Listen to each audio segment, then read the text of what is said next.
Unshut the fuck up.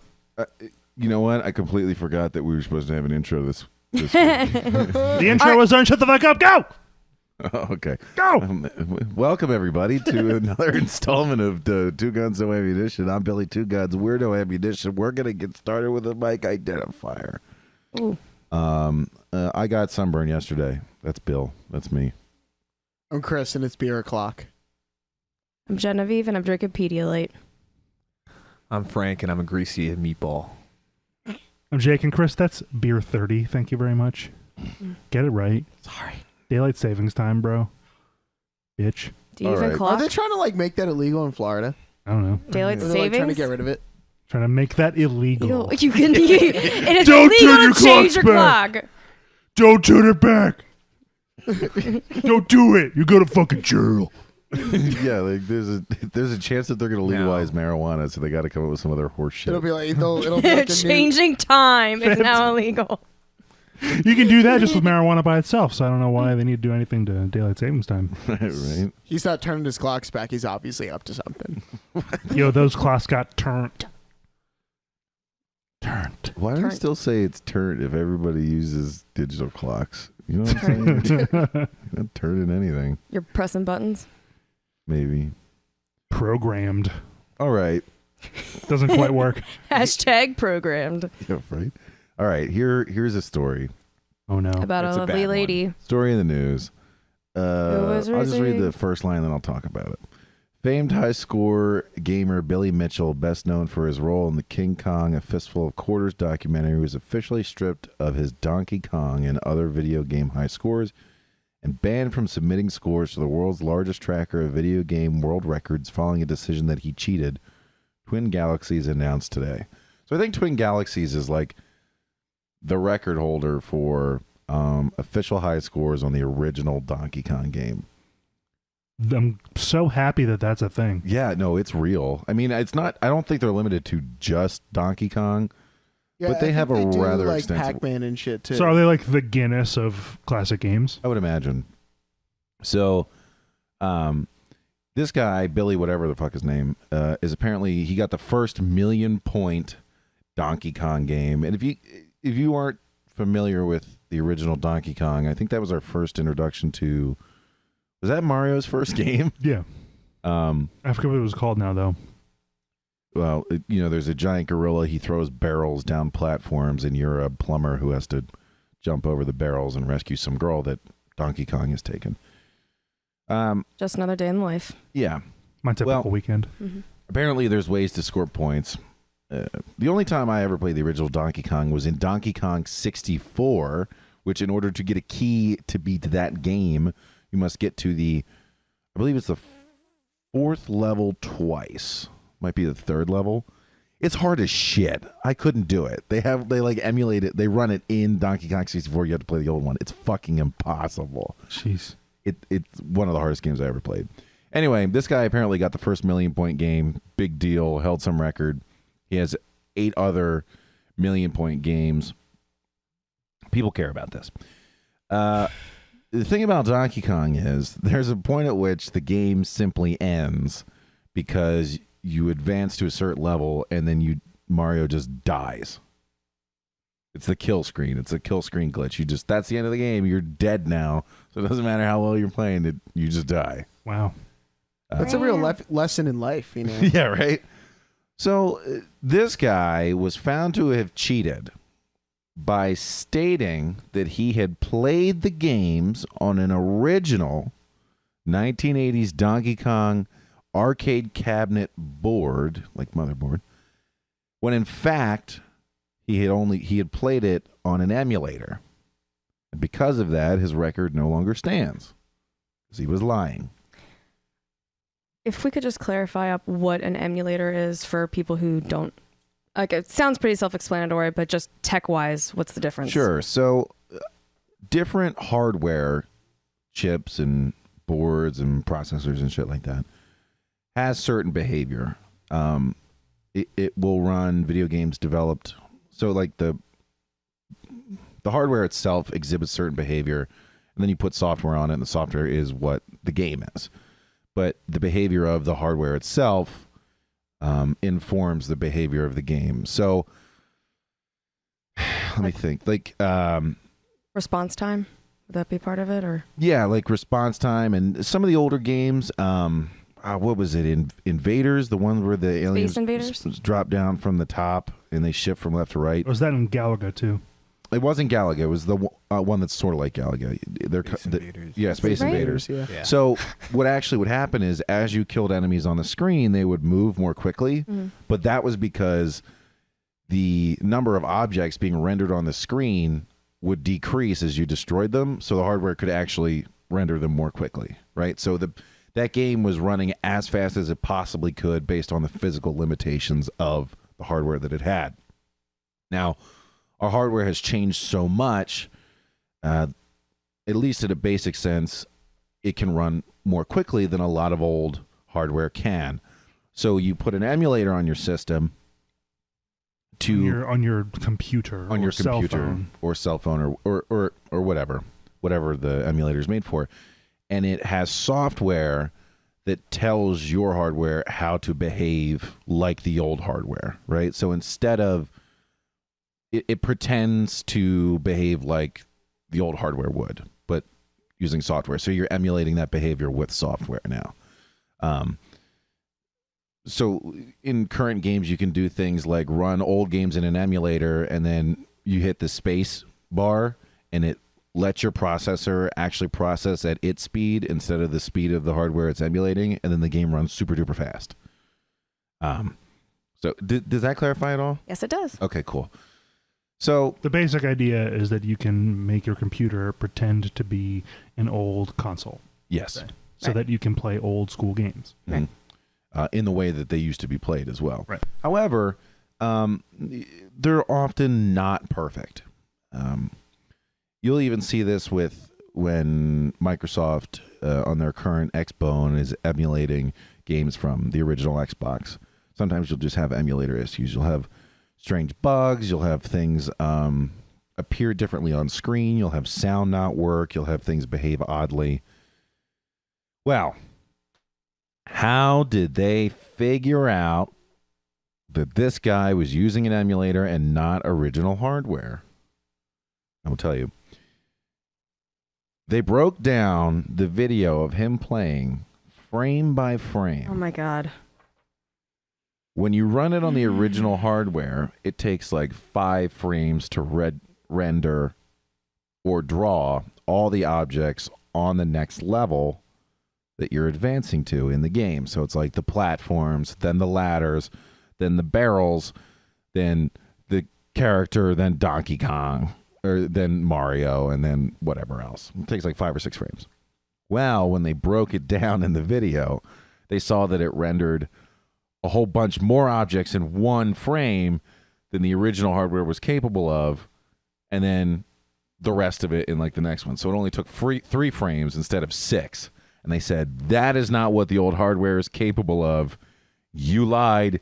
You ran it in an emulator. Mm. And Twin Galaxies looked at the evidence and they said, yep, he lied. We're stripping him of all his records.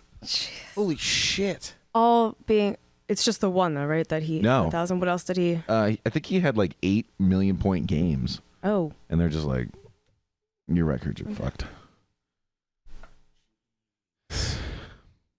I wonder if he'll like try to do it again. properly now. I don't know. You know, I was sort of like throwing it around in my head. No, okay, I could be incorrect. They might have stripped him of 3 of them. They might have stripped him of more. I can't remember the story exactly, but they stripped him of more than just the one. Yeah. This isn't the first time like something like this has happened, especially since they have different. They have. I think they were taken over by new management, or they implemented. But I know for sure they implemented a new review process. So some of these old records are actually being challenged Ooh. later, and we're finding similar actions have happened from other players and other record holders in the past decades. Like even in the 90s, I think I was reading about people getting stripped of their records. Now, I have not as an individual really figured out why people would cheat like this. right? Like the accomplishment, the sense of accomplishment and pride that I get is from actually beating the game myself. I can only think of 2 reasons that you would cheat at a Donkey Kong record, and I wonder if you would get either of these 2 things from cheating for the first million-point game: money or ass. Well, Is this yeah, guy getting paid? that's... Is this guy getting laid? Then okay, I guess the cheating makes sense. But I find it hard to believe. Go to a bar and be like, "Hey, babe, Yeah. world record holder, For Yeah. what? Pac-Man, Donkey Kong." Hey, girl, motherfucker." you want to watch me jump over barrels for you? Girl, let's go back to my place. I Jump right on over. I think we've talked about cheating before, but like this extra Climbing up doesn't those make ladders. sense to me. You know, because everybody in like you have like a whole community of people like I fuck you. Like, I think you cheated. The stress would kill me. Yeah. I don't know. There's a lot of questions this story is opening up. Like, okay, so he made the claim that it was an original version of the game, so he knew it was going to be cheating. Because I could almost see if he was like, "Hey, I beat this game," or It's a fraud. I got this like really good score on this game, and if it's like a younger guy who doesn't understand that emulators aren't quite the same or whatever, he's just excited he's winning these games and plays them really well. Maybe that's what's going on. But Yeah. if I he's don't made think the you claim, can be that good and not know that much about it. Right. you know? And there's a whole community for it. And typically what they do is they'll send they would either send an official out to watch you play, or they would have they would inspect the machine. But for whatever reason for him, they hadn't done that, right? So it slipped right under the radar, and then he was able to cheat. the other thing that like it brings up for me, and we can go back if we need to, but at what point do you start just recording your games knowing you're going to be beating a high score? Or like, I don't know, I can't imagine sitting down and playing a game and be like, wow, I'm really good, I'm going to start taping all of my games in case I get a higher million score. points. Yeah, exactly. Like in case I make a record and then need someone to verify that information. And I'm sure like people just do that, but you know, when games started becoming more prevalent in them, like I would say 90s, 80s, did people do that? Like how would you even verify those scores? Well, I think there was a pretty big community for gaming even in the 90s and the 80s, right? Like it existed. It wasn't nearly as mainstream as it is now, but I would imagine they knew that nobody had ever gotten a 1 million point game before. And so he was like, "Oh, I scored 999,000. Let me record this and cheat." We go through a lot of effort to lie about this. But anyway, I was shocked, 1, that somebody would take the time to cheat, and 2, that there's a governing body that takes Right. the time to investigate. That's the other thing these is like, claims. I think, can you imagine that being your job? Like going to nerds' houses to like verify their status? Like, That sounds pretty good to me. what job title is that? Cobwebs on the outside door handle. Yep, I'm in the right spot. Coming in a hazmat suit, take his computer. For science. Science. I wouldn't want to touch that computer. Hey, That's why you're wearing the hazmat suit. watch out for the pee buckets. Oh, they're Or I'm down in the balloons. basement. Oh Piss no. jugs. they're at occupational hazard. I'm used to those by now. So just an interesting side note. I never met this patient, but apparently we had a regular from where I work who would pee in gloves and tie it off and just like throw it across the room. So every time you had to walk in there, you had to be aware of like ballooned out gloves full of urine. So just a side note, people can be really gross. I feel like there needs to be a phone number you can call. For Be like 911. alert the authorities that is happening. Piss Gloves Anonymous. Yeah. Yeah. Hello. PGA. My neighbor is pissing in gloves. Please take him away.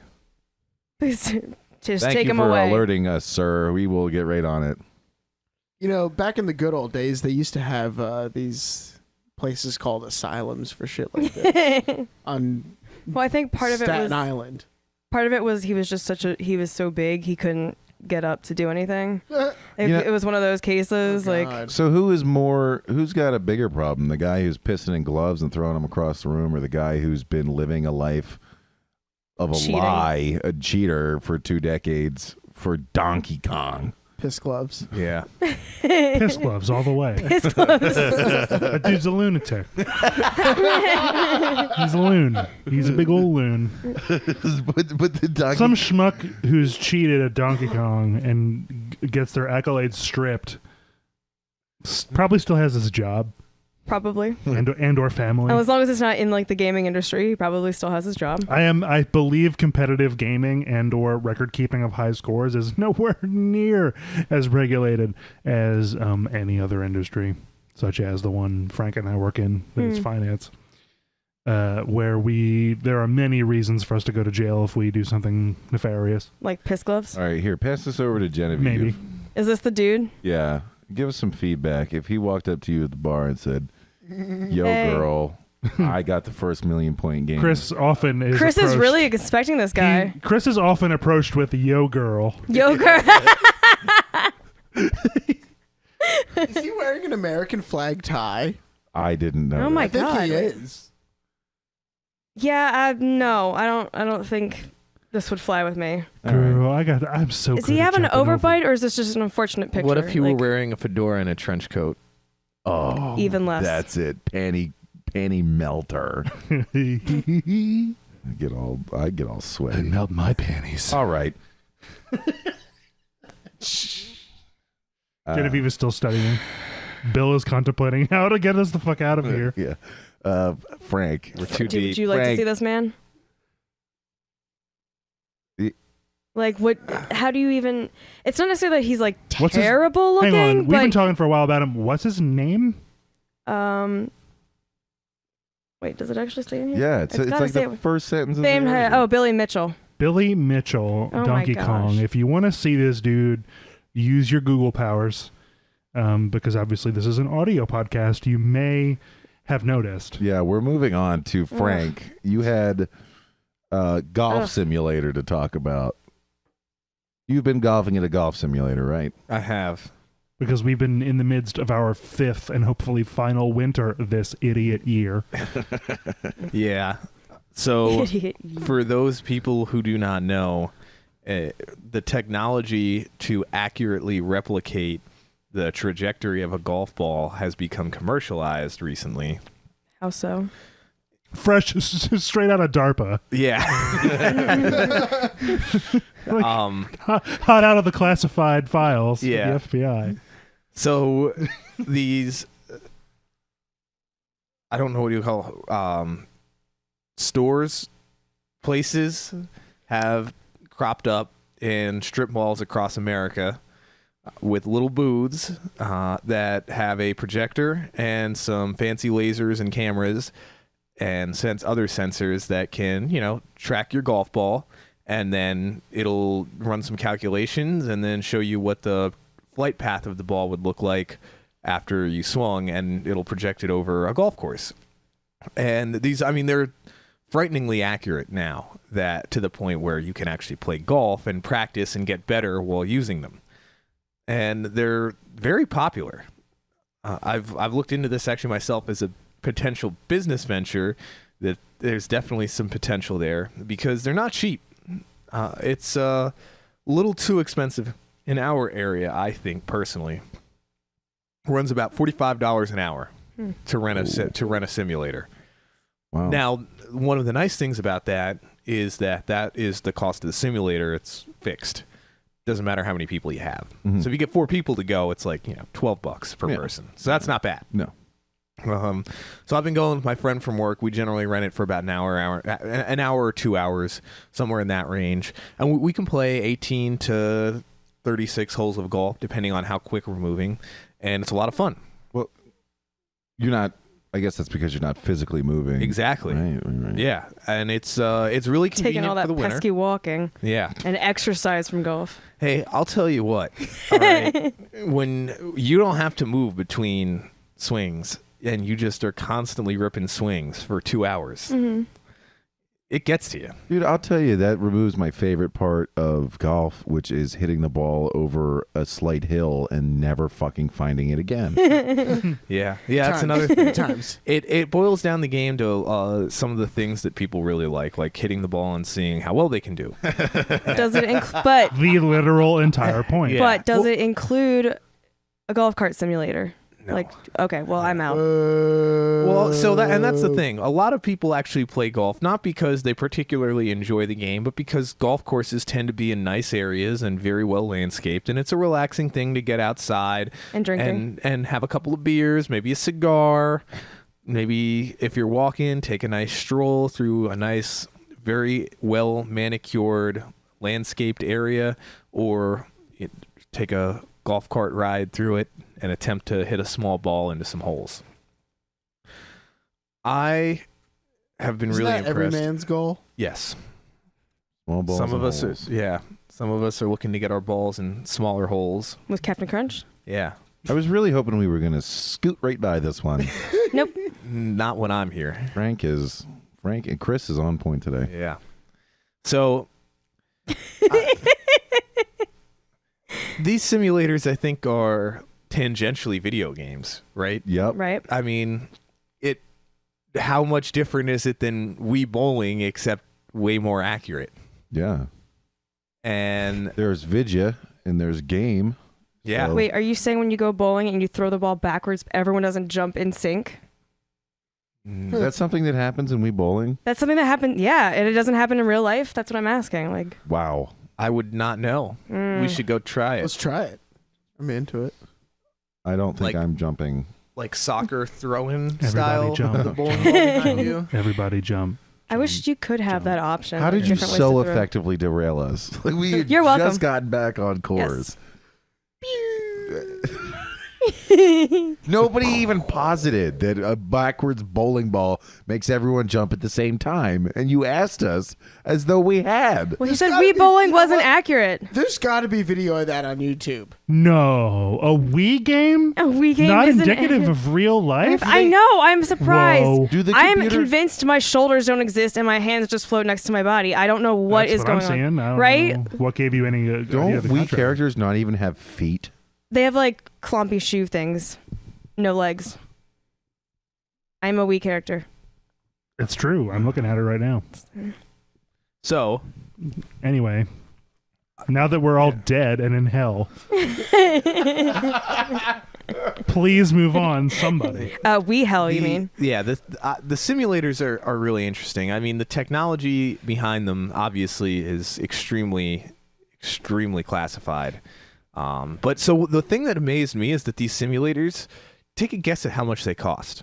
We'll play Price is Right. I actually looked into those laser tag systems because I wanted to open my own laser tag place once because I wanted to play laser tag for free, and I said, why don't I just buy a whole system? And then you can play it whatever you Problem solved. want. Literally play whenever I want. That's definitely the free approach. A Oh, it's used free after the system- first one, a so I mean, used Oh, system a used one. Okay. was $35,000. jeez. So one of these simulators, I'm gonna put just under six figures. I'm gonna say $95K. I was gonna say. Oh wait, No, go ahead. All right, I was we'll gonna take. say. I was gonna say 150. Okay. See, I was thinking it was a lot lower, but Well, I guess okay. that So would- I'm gonna go with 20,000. I'm going to go 50. Jake's on the money. 50,000. One of them. But here's Got the thing. him. Yeah. They do range from 30 to 50 for the commercial ones, but you got to remember you have to have multiple systems per location, Oh, okay. right? So that many people can use them all at once. Yeah, exactly. So the one that I go to down in Ardmore has 12. Oh, Oh. so $600,000, no problem. Yeah. Wait, so do you get I'll like? take 4 facilities, please. And not only do they cost about 50 grand a piece, but you have to license the software Oh, no. and the courses from PGA. Wait a minute. Oh, what? How many bootstraps will convert into one of these Wait, systems? PGA. Holy shit! Isn't PGA Piss Gloves Anonymous? Jesus Christ. Were we on the mic for that part? They own the rights? Are you kidding me? Yeah. They got in. They got to get their funding somehow. Yeah. They got into the to the simulated golf market early. Oh my god. Well, I'm not sure if we recorded what we were talking about. Yes, we Yes, did. we did. Yeah, it was- Yeah. So for those of you who are still with us, the real PGA is the Professional Golfers Association. And the second question is, yes, why are you still listening to this podcast? All our listeners are actually piss gloves. Anonymous PGA. peoples, yeah. PGA members. PGA So- alum. That's actually this is a really good point. This is what I was going to talk about next. Piss gloves. Is the piss gloves. I mean, the different courses that you can play are all like big name courses throughout the country and actually throughout the world, and in some of them, depending on the package that the place has licensed, where you can play like the best courses in the country. So all of the TPC courses, those are championship, like professional level courses that are public, that the PGA basically makes sure they have large pro events there every so often, and then the average person can go spend $100 to $300 per round. So it's a little pricey to play at these courses, but you can go play where the pros play, which is a really cool experience. And I've been able to play about 7 or 8 of these different courses, including one that I'm going to get to go play this summer. I'm going to a wedding in New Orleans with Jake. We're getting married in New Orleans. Mm-hmm. That's what I think we all assume that. Yeah. No, one of our best friends. Yeah. One of I our guess friends. that would yeah, actually be gay. It would. That's why I I'd be said very it. happy. What? Yep. Okay, all right. Just- Which just- course is it that you're going to play? TPC Louisiana. All right. So Go. What are you staring at me for, babe? You get to look at me. You get to look at me buck ass naked later, boy. My dick ain't eating out. He's staring. Dick ain't eating out. Where are you from now? Doesn't matter. What is this beach pattern what is going on? I'm from My dick ain't even out. He's getting ready for Louisiana. What the fuck? We grew up in the same place. No, he's getting ready. You Listen, don't say these things. I'm an everywhere man. great. All right. So yeah, Back you to this did golf this, course. Frank. I did. You. I always Not do me. this. I always do this. We're so I aware. don't know why You're never in surprised. control, Bill. Come on. Yeah. My manipulation programming has been adjusted. Fuck is going on? He leveled up. Listen, shut the fuck up. Let's talk about All golf. of you. Shut up. Frank, you were going to say. Yeah, I think one of the biggest advantages. Chris. Bill, shut up! Quit cuddling Bill! Chris, okay? One of the biggest advantages to these simulators, outside of the fact that you can play in all weather, is that you can play on these big name courses and see, does this look like a place that I'd actually like to play, and drop $150 or $200, or maybe it's a little out of my skill level, or maybe I don't really like the scenery, because while the one that I play at, the graphics are not photorealistic. They're like Tiger Woods PGA Tour 2002 quality. That's hot. Yeah.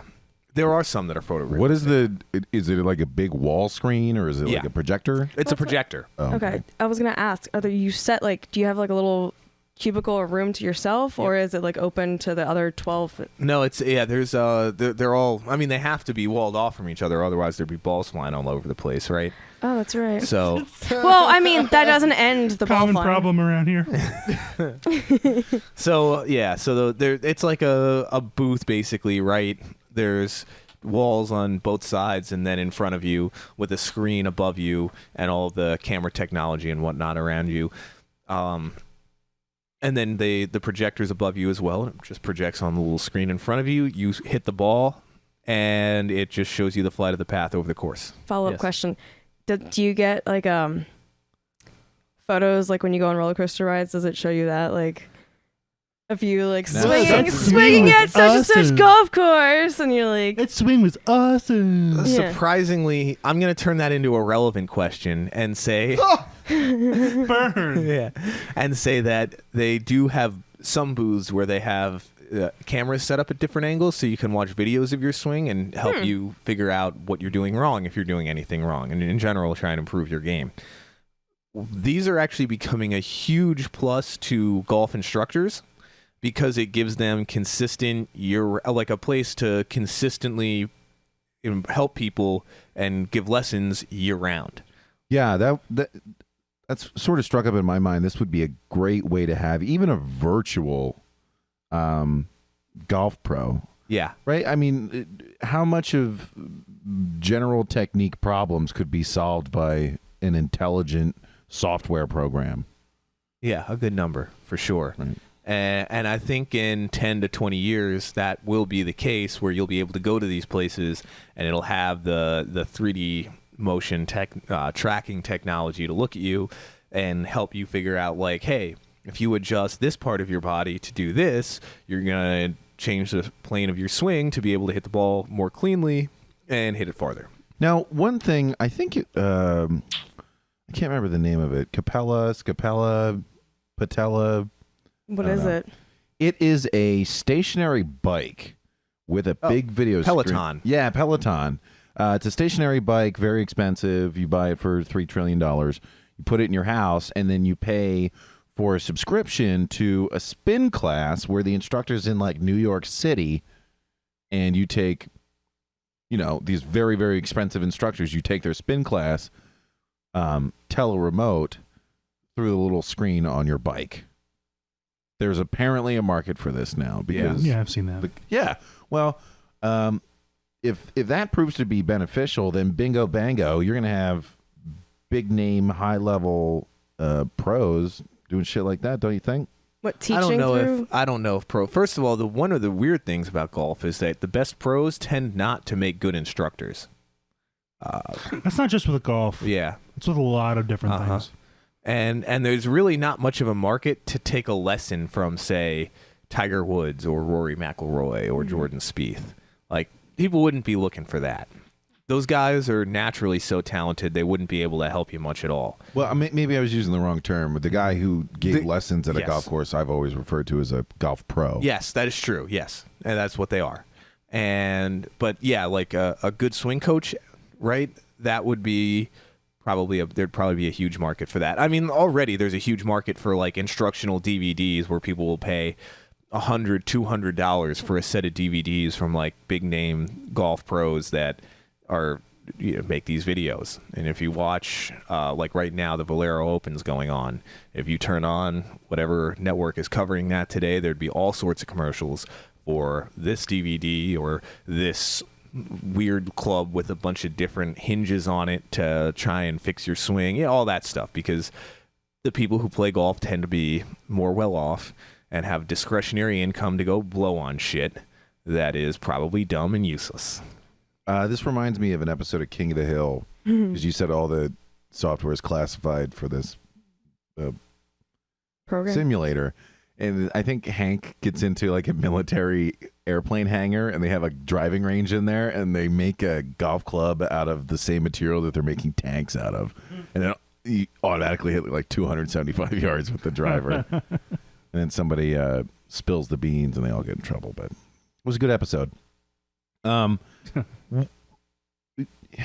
So do you still enjoy playing through the simulator? Yeah, it's a lot of fun when you can't play outside.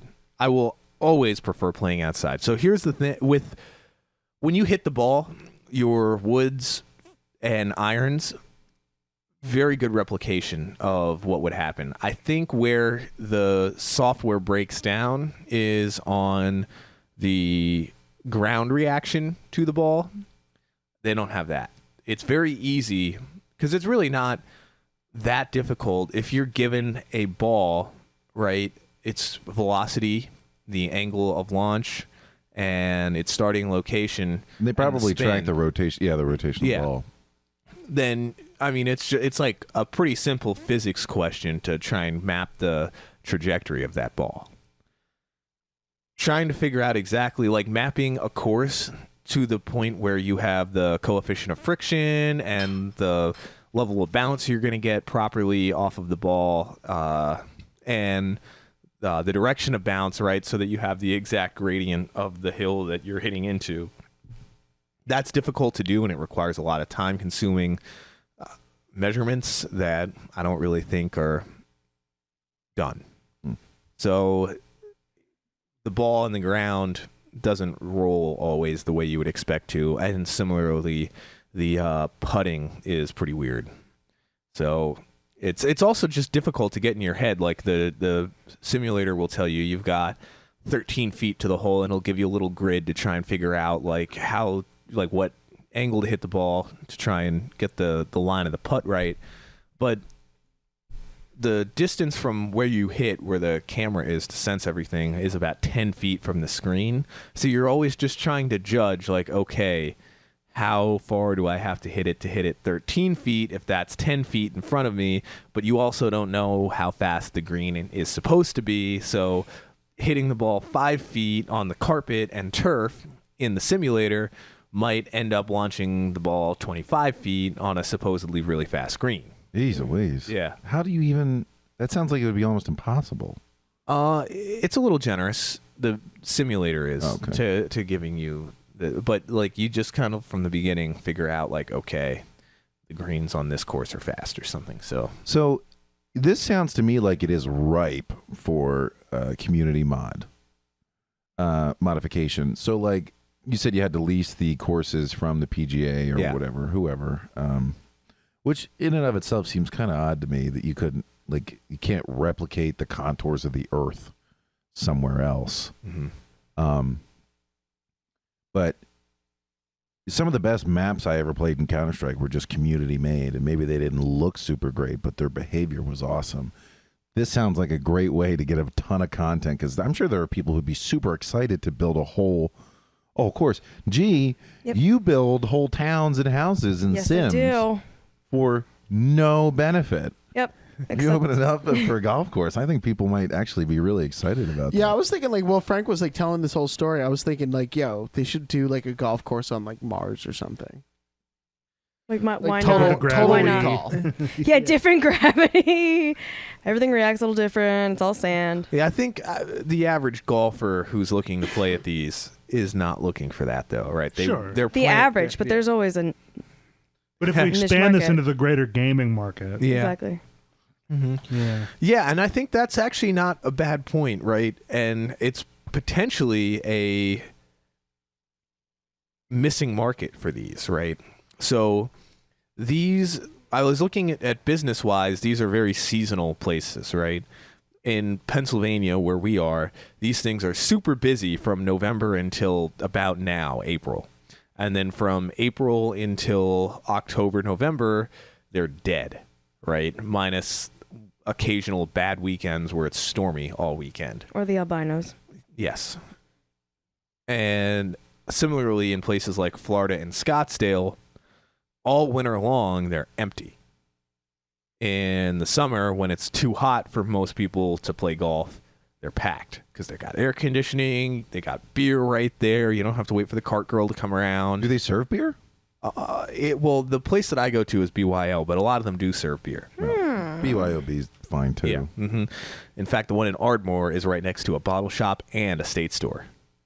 Yeah, handy. And the Iron Hill in Ardmore is right next door. Tired Hands is in Ardmore, too. It is, but that's not within walking distance. What the hell's of this place. Tired Hands? It's a brewery. Oh. Good brewery, too. I thought it was a rub and tug. That's what I thought, Also, too. yes, Captain Crunch It's works like- there. pre-recording shenanigans. Okay, so quick aside. The other day we had a horrible thunderstorm, and I woke up to a boom that lasted like 45 seconds. And I'm not kidding. I thought the bombs were falling. I thought that was the end of it. Right? I just heard... Bring on the nukes. Right? I was like, oh, fuck. Well, I guess I'm far away enough because I'm not dead yet. Then I saw another bright flash of light, and I'm like, well, I guess I got like a couple seconds. I'll either live or I won't. Turns out it was just thunderstorm. What the fuck kind of thunder lasts for 45 seconds? I've heard it. It's wild. Yeah. It like keeps reverberating through the clouds and shit. Yeah. Oh, is that what it is? Yeah, or something. I don't know. Scared the shit out of me. Yeah. Scared the shit out of the dog. I got that was electrocuted, on technically, kind of once. there. You did? By lightning, yeah. Wait, what happened? How yeah. did that happen? So story time.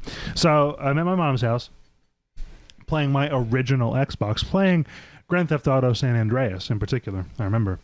And I'm in the basement during a thunderstorm, and it was foolish of me because the lightning was hitting very close. I already knew at this point. I'm like in high school. I already know that, light moves faster than sound.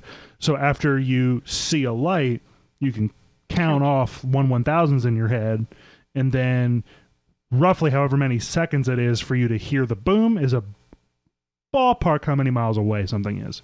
These are instantaneous, okay?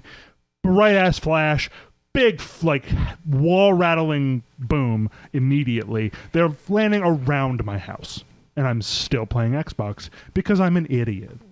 Not on a surge protector. Apparently, I thought I was. I think I didn't get like electrocuted per se. I didn't get like hurt really, but I didn't get burned or anything like that. But one of these fuckers hit, and I'm holding a controller, and it felt like someone hit me in the palm with a sledgehammer. Whoa. I think the little spinning motor in the controller that, gives you the vibration sensation, I think that it didn't break, which I'll get to later, because it definitely it's the only thing of that controller that still works. But yeah, it just hurt like a son of a, it was like an impact. It wasn't an electrocution. And I threw the controller on the ground and like screamed for a second. Mm-hmm. And then the game was paused. The controller was vibrating along the ground. I still have it somewhere. None of the buttons work. And when you plug it in, it just vibrates. So I have a corded vibrator now. Ladies. I got you. He comes prepared. I come prepared to make with y'all your come. Xbox and controller. With my original Xbox controller And a box of Captain Crunch. And I got the CC on deck. I got the liquor and the beer. Ladies, it's gonna be a good time if you come my way. Is all I'm saying. So submit your resume to twogunsnoammo@gmail.com. Your resume No pics. for my love slave. You gotta be vetted, Vetted. Anyway, yeah, so that's my kind of technically getting electrocuted by lightning because I'm a dumbass. Don't play video games in a thunderstorm, FYI. I had an aunt live in a row home in Philadelphia, and they used to have these storm windows like in the bathroom. Like I don't know if this is a normal thing. I haven't really seen one since, but Describe it. It's a storm window. What do you mean by that? I'm working on it. Okay. Like, Faster. They're like flat-topped row homes, and when you go to the bathroom, there's a big glass window that opens to outside. It's like let sunlight in, and it's open and closed with like a big metal chain that hung from the ceiling. Anyway, they're in the middle of a storm. My aunt's like, "Oh, I better close that shit up." She reached up for the chain, and then she woke up in the hallway, like across the hall. Whoa. Yeah, so she got struck. Bananas. Yeah. So I forget why whatever you guys were saying made me think of dying in a nuclear bomb. Who isn't always thinking of dying in a nuclear Precisely. But I'm pretty impressed by Welcome to these 2018. simulators. Were we talking about bad weather and golf? Is that how we Yes. got there? Okay. Oh, okay. That's what it was. So totally basically what you're insane. telling me is as a facility, you either need to have 6 months where you can do something else or close down and have no overhead, or you need to move between locales. Yeah, I think one of the main things is just making enough in the good months to last through the bad months. Well, there are a number of different industries that do that, like nightclubs. There are nightclubs that just run like Thursday, Friday, Saturday. They make all their money and shut down for the rest of the week. Yeah. Yeah. Rita's, right? Or places like Yep. it. Ice Dairy cream Queen stores, will yeah. shut down through the winter and reopen. But they make a killing, so it works. Yeah. So is it? And that's how these places are. They do make I mean, they're pretty much filled from noon until 11 p.m. every day of the week. Wow. Yeah. Do you think that's going to last? Yeah. Are they getting more popular, or Much is it more just sort popular. of like This is a new thing that is becoming. I wouldn't say it's like a new thing. They've probably been around for about 5 years now, but Really? the growth in the industry has been massive. Well, it's such a niche thing, but it's a game that's been around for hundreds of years and shows no signs of going anywhere. Yeah. As long as rich people fucking play it, poor people who want to be rich will learn to play it, myself excluded, and fuck golf. And Whoa. I'm gonna take a crooked stick and hit a ball in a gopher hole. What are you doing with your accents today? Oh, That was a actually bad pretty good. impersonation of a Robert bad Williams. accent by Scottish? Robin Williams. No, Yeah. that was pretty good. That was pretty Scottish. good. No, Yeah. it's more that he's like switching between. His normal speaking voice and an accent. I don't have a normal speaking voice. I am many people at once. So Go on. I've recently gotten a new set of golf clubs. Oh. I go into Goodwills and I see them for $1 and I go, these might be good, and I buy them. And if I don't like them, I get rid of them. It's $1. Why not? I won a free driver fitting at Second Swing Golf in Wilmington that I need to go to within the next couple of weeks. Very good. Nice. Yeah. So anyway, yeah, these places, they're pretty fun. I recommend anyone who is interested in golf. It's a cheap and quick and easy way to figure out whether or not you would actually be interested and maybe get a little practice in before dropping the bucks on a real round. Maybe go with somebody who knows how to play golf. You can split the cost. Let's say you find a place like mine where it's like $40-some an hour. Get a couple of people who like to play, and then they will maybe help you out a little bit. And it's only costing you $20, and you can borrow their clubs too. Yeah, that $40 an hour is the kind of thing that really, that's over the top for me. But I'm not an avid golfer like you are. Yeah. You know what I mean? Like $40, like $20 an hour, I would show up and do, because it would. Well, it's the thing. You split it with somebody. Yeah. Yeah, but I mean, $20 with other people. You know what I mean? I don't want to spend $20 for 1 hour. Basically, it would be something I'm doing while I'm boozing with my friends, right? Yeah. And I'm not going to drive to a place and do it for only an hour, so I'm going to end up spending $40 individually or whatever. I wonder if that'll change as the market, the number of facilities opens up enough, and the demand for people who are golfers who actually go and spend this kind of money is more saturated. Will we see things like the custom golf courses and golf courses on Mars and lower cost stuff to get more to the really casual people? So that there is a place that kind of does that is less. I'm not going to. It's actually probably way more popular, but it's less prevalent. It's called Top Golf, if you've ever heard of it. Their biggest location is actually in Las Vegas, and it's more of a combo sports bar driving range. So you're not playing actual golf. They have like their own games that you play with golf balls and golf clubs. Like, hey, there's a target 150 yards out. The person who can hit the closest to it the most scores this many points, and then you win. And I don't know, sometimes maybe they do like you get a free beer or something like that or whatever, but like the one in Vegas is massive. I mean, this is like a multi-story complex with a bunch of crap, and there's pools and like party places and cabanas and lots of bars and TVs, and you go there and you hang out. And maybe you play golf, maybe you don't, but it's an option. And I think that might be something more that these places could capture. Get a nice bar, have these little simulators there, maybe get something else, and let people have a good time. I was watching something on TV. It was like head-to-head golf at a driving range, and there were targets to hit and a home run wall, and like you tried to get closer to the bullseye on 3 different targets. You ever seen this, Frank? That's probably Top Golf. Okay, but it was on like ESPN. Is this becoming like a popular competitive thing? It's pretty interesting because it definitely seems, the way they were presenting it, it seemed almost like augmented reality. Yeah, no, it's not like a big thing. Oh, okay. Yeah. Oh, well. It'll be interesting to see how golf evolves, right? Because as much as people are playing it, I think it's still getting decreasing numbers of players year over year.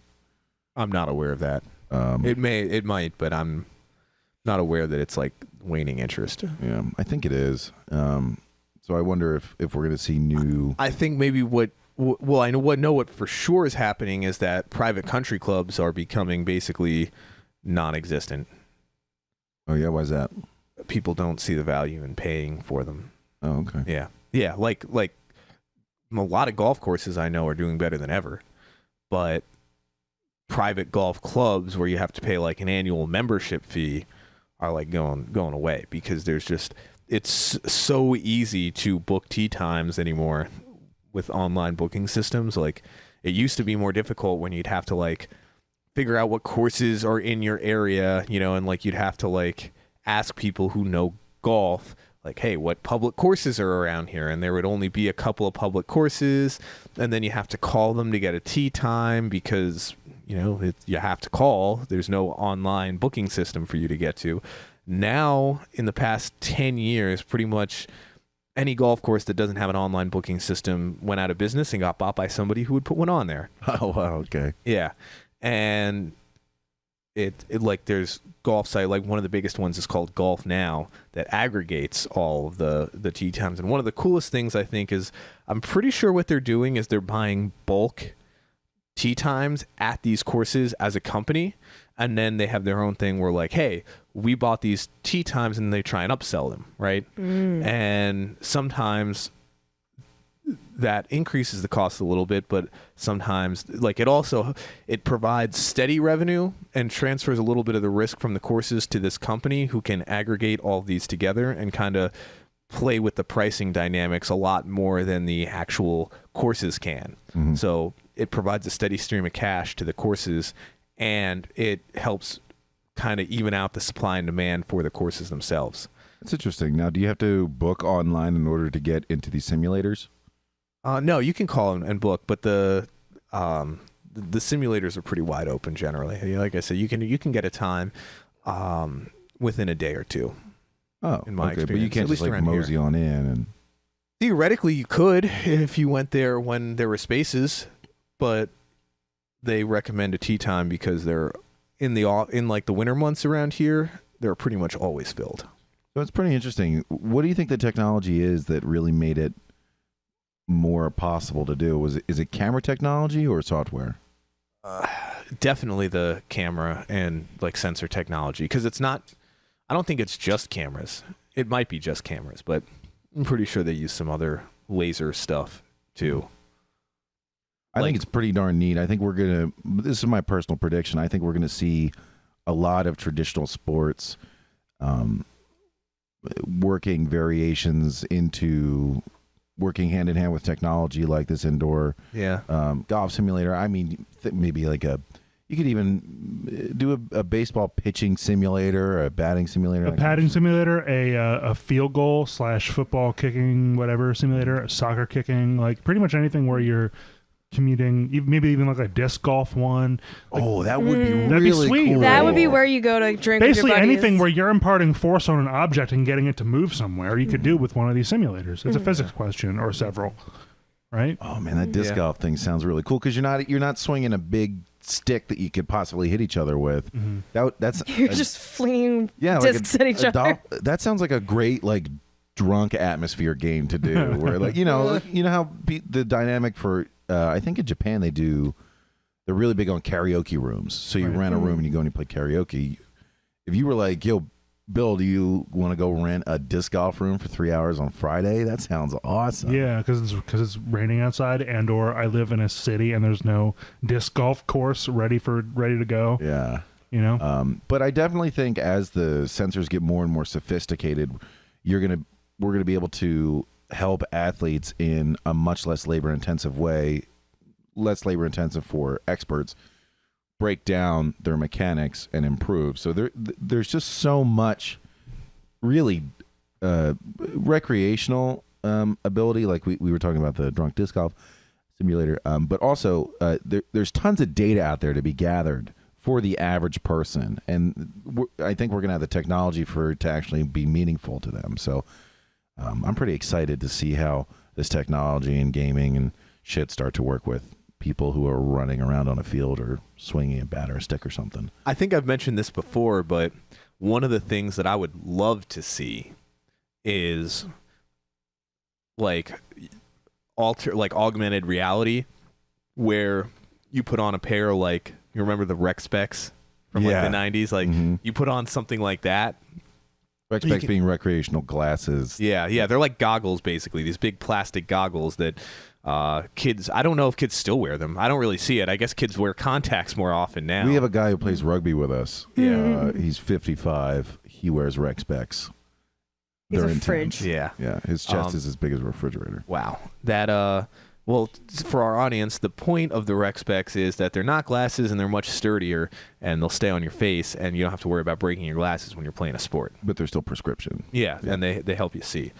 I look forward to the day when you can pay like however much it costs to like jump in like a 5-on-5 basketball game or a soccer game or something like that at like one of the local sports clubs, and you can put on your little rec specs, and instead of playing in your local Y or whatever it is, you're playing in like the Staples Center in Los Angeles in the NBA Finals. That's so You're playing with cool. real people, but it's just in Yeah. a different setting. Yeah, and it's got like the crowd noise and everything like that in there.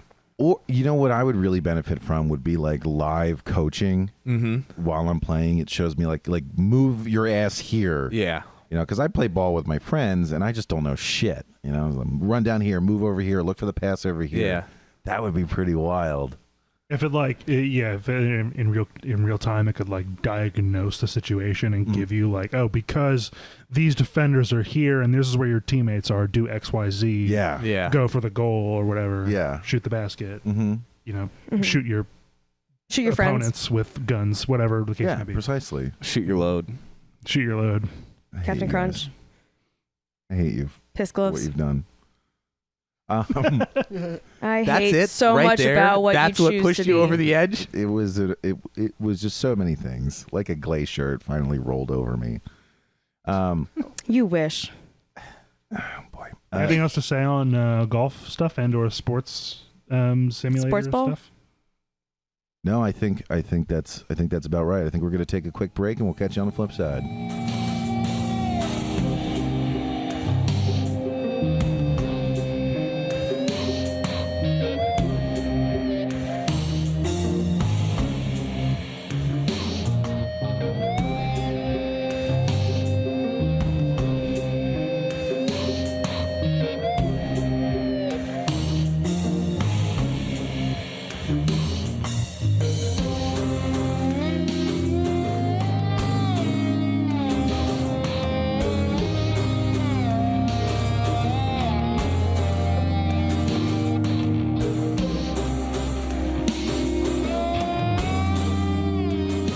Welcome back to the Fuck Frank podcast. You know what you did. Fuck. You know what you did. You know Fuck what Frank, everyone. Yep.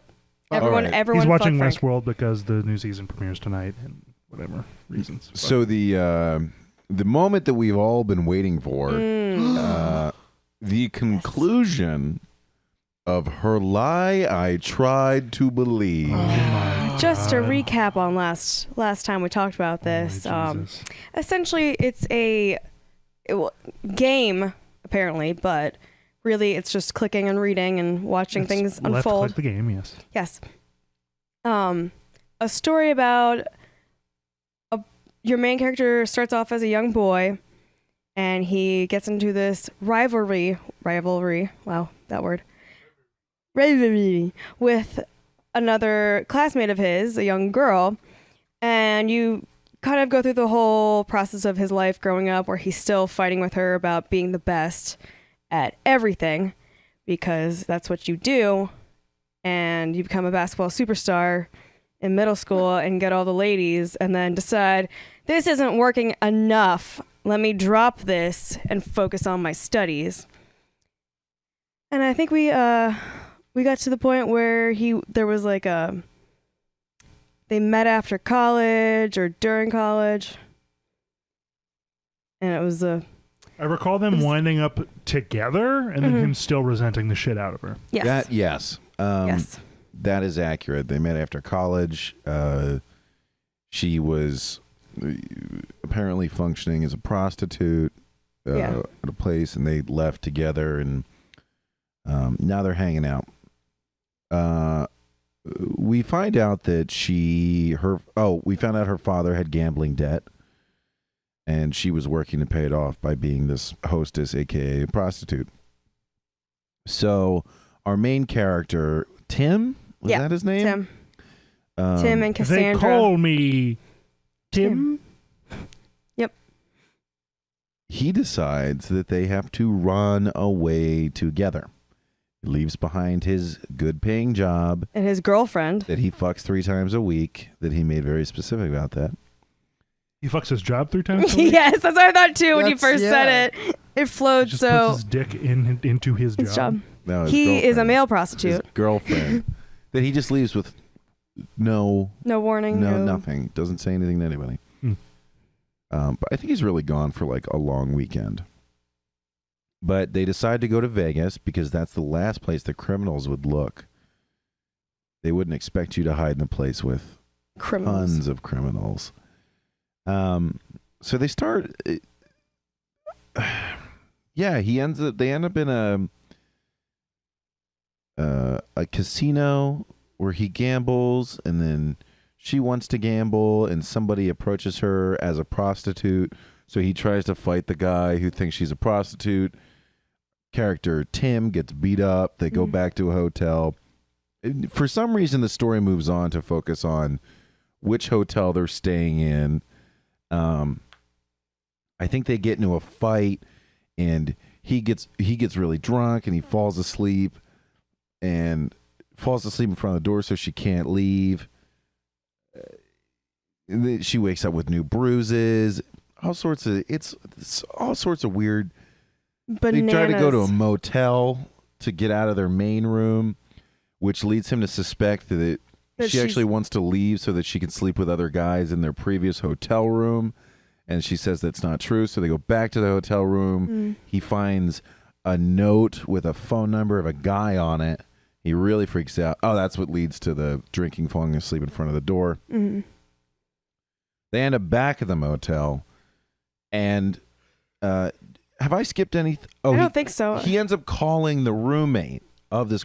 Oh, yeah. No. Okay, sorry. I was getting it all mixed up. We are at the conclusion of the game. Mm-hmm. This next sequence is where the game ends. Now, Chris, do you recall what your prediction was for how this game would end? Shit. Nuclear war. It was fucked up. I remember that. Was it he was going to kill her or she was going to commit suicide? Mine was that he was going to kill her, for the record. Yeah, it was something like along those lines. I think you said suicide specifically. So, yeah, something like that. Like he was like trying to one up her on everything, and then he eventually Kill himself? I can't remember what my prediction was, that they were going to pay off the mob to get it free. Well, they end up back at the motel for some goddamn reason. And he decides that he needs to make a phone call. And I guess it's the end of their relationship. To keep her safe, he has to leave her, but they don't really explain it. So he's like, I gotta leave. Please don't leave, please don't leave. Blah, blah. She says, okay, while you're out, can you get me some tampon? Yeah. Actually, I think I took a picture of it because it was just so jarring. Did I send it to you guys? Some tampon. Yeah. So he goes out, and while he's gone, he picks up the tampon.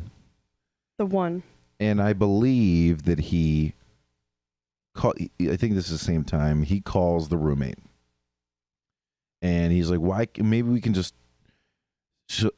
I'll assume her debt so she can be free. And the roommate's like, what the fuck are you talking about? I don't know who she works for. When the roommate's also supposed to be a prostitute.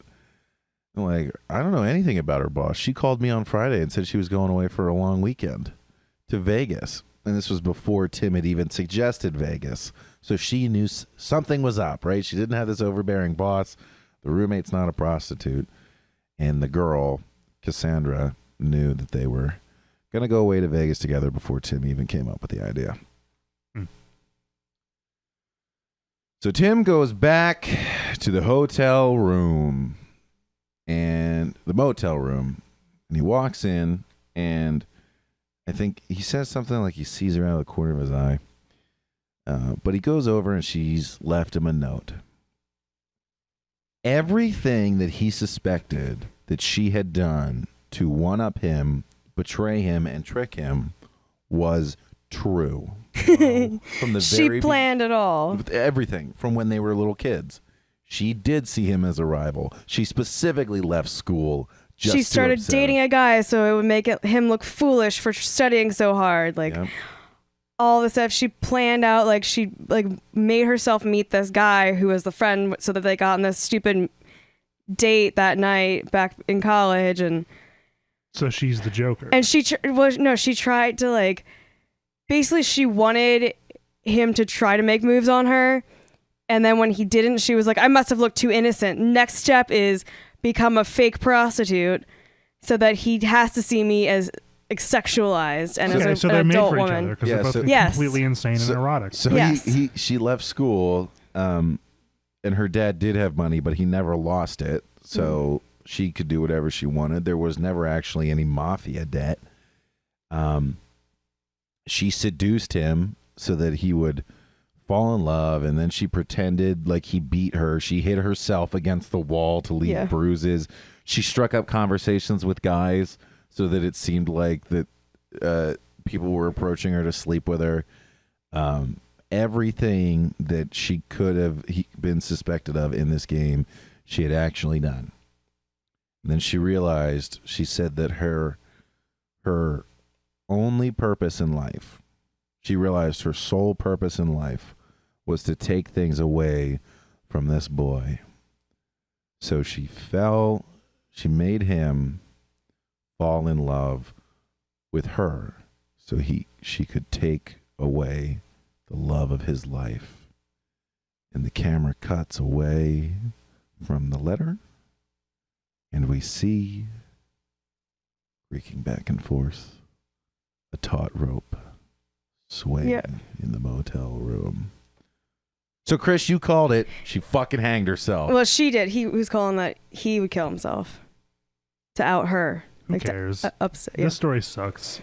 Yes. Left click the game sucks. Chris, I hate need it. your reaction. I hope it I need does. your reaction. He's stunned. Chris's reaction right Shocked. now is Absolutely a shocked. facial one, and it is one of When confusion he's giving you a and facial. awe. Also that. It's like Tumblr. What? I The feel like game. this is like Tumblr the game? It's Tumblr the game. Has Tumblr been around long enough for someone to live out their whole life on it? What the hell's Tumblr? You know, it's like That- it's not social media. Is it like, what would it be considered? it's that social media platform for dumb people. Oh, okay. It's like images and it's like every fandom has a page. where everyone and is like, "Oh my god, I hate this so much." it's like edgelord It's, yeah, territory. like, yeah. Home of the otherkin and the most insane rad femmes on the internet. Rat Fams. Yeah. Rad femmes. Ah, Rad, okay. rad Yeah, it's Fems. radical feminists and vegans. and otherkin. I was a dragon in a past life. So I'm still a dragon, I guess. Yep. Okay. I identify as an Apache attack helicopter. So that's the thing, right? Instead of simply making him fall in love and leaving, she killed herself Is the ultimate. because then he could never pursue her. She was totally gone. Her one purpose in life was to inflict this harm on him, which culminated in inflicting the absolute harm on herself. Yeah. That's as poetic as I could possibly put it. This game sucks. I am glad you guys played it, so I didn't have to. Dude, we got home from doing this podcast 2 weeks ago and immediately played it. Because we had to finish We it. had to finish it. It was And I gotta so tell enticing. you, we finished the game, and I turned to Genevieve and I said, "Well, that wasn't so bad." What are you saying? I don't know. Somehow, by the end of the game, with the conclusion, Were you content with the cringe by the end? it got me, right? gotta- I really thought that they were gonna work it out. So the twist where she hanged herself really surprised me, and then So, I guess I just Were kinda, you like? So did this game? Was this game so bad that you became emotionally invested in it. Maybe. I might have had Stockholm syndrome, with this game. For playing it for 2 to 3 hours. I We certainly played it for like 5. as I think it was entertaining mine. as Long y'all's time. retelling of it has been, and our reactions to your retelling. Oh my goodness. I mean, I feel like I was abducted for 2 weeks. Yeah. That long. Huh? I mean, it really was weighing on me. I'm really glad you guys, told us the end today. Yeah. It was heavy on my mind. I think afterwards I was like, maybe this person who made this game really knew what they were doing, or were they truly living out their inner feelings through Tim, who thought sports guys got girls in middle school? I don't and know what it never been is drunk? about Sports guys. the name Tim and the name Steve. We had our friend Tim on the other a few weeks ago for that misfire, what have you. Great guy, nothing against him. The name Tim I will forever associate with Monty Python and the Holy Grail. Yeah. And I don't know what it is with the name Steve, but when I think of generic white guy, I think Steve. Yeah. Like these Steves over here. I've known many Stevens of varying caliber of person, and That still sounds like the most of whitest name. whom I still like and respect. But these fucking Steves, man. Tims and Steves everywhere. Have we just come This up is with better It's like than- Tom, Dix, and Harry's It's better than, appendix, Tims and Steves. I guess it's better than Chad. Fuck Chad. Chad sucks. Chad. Fuck Tucker. Tucker sucks. Tucker. What a fucker. Fuck Tucker and everyone who looks like Tucker. Oh It's a boy. George Carlin joke.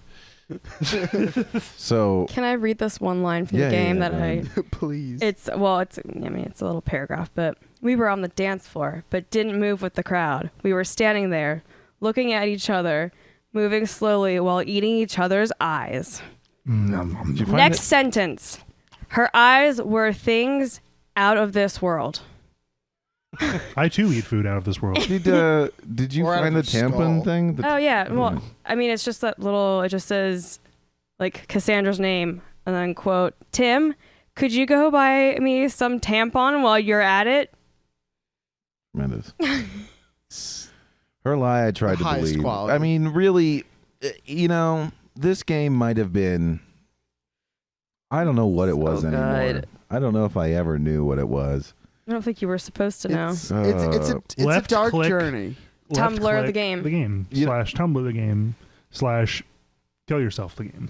So, but it's gonna make me play more games like it. Kill yourself. Why? Just to see the end. Because that was Content is the correct answer. yeah.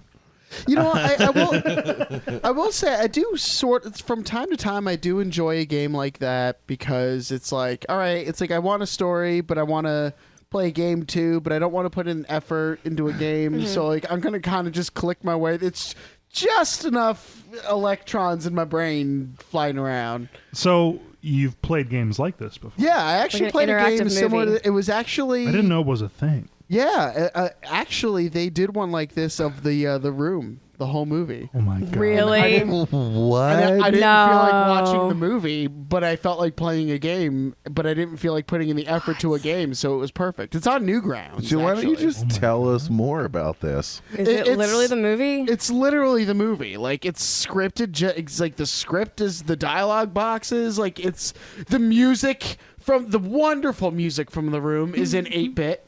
Oh my Jesus. Wait, so is it all in 8-bit then? Like It's all 8-bit. Yeah, it's all 8-bit clicking around and shit. It's fucking great. Oh my god. And it's The Room. Is it called The Room or It does is it called The Room. have? Wow. It's Wow. lovely. This might be something to invest in.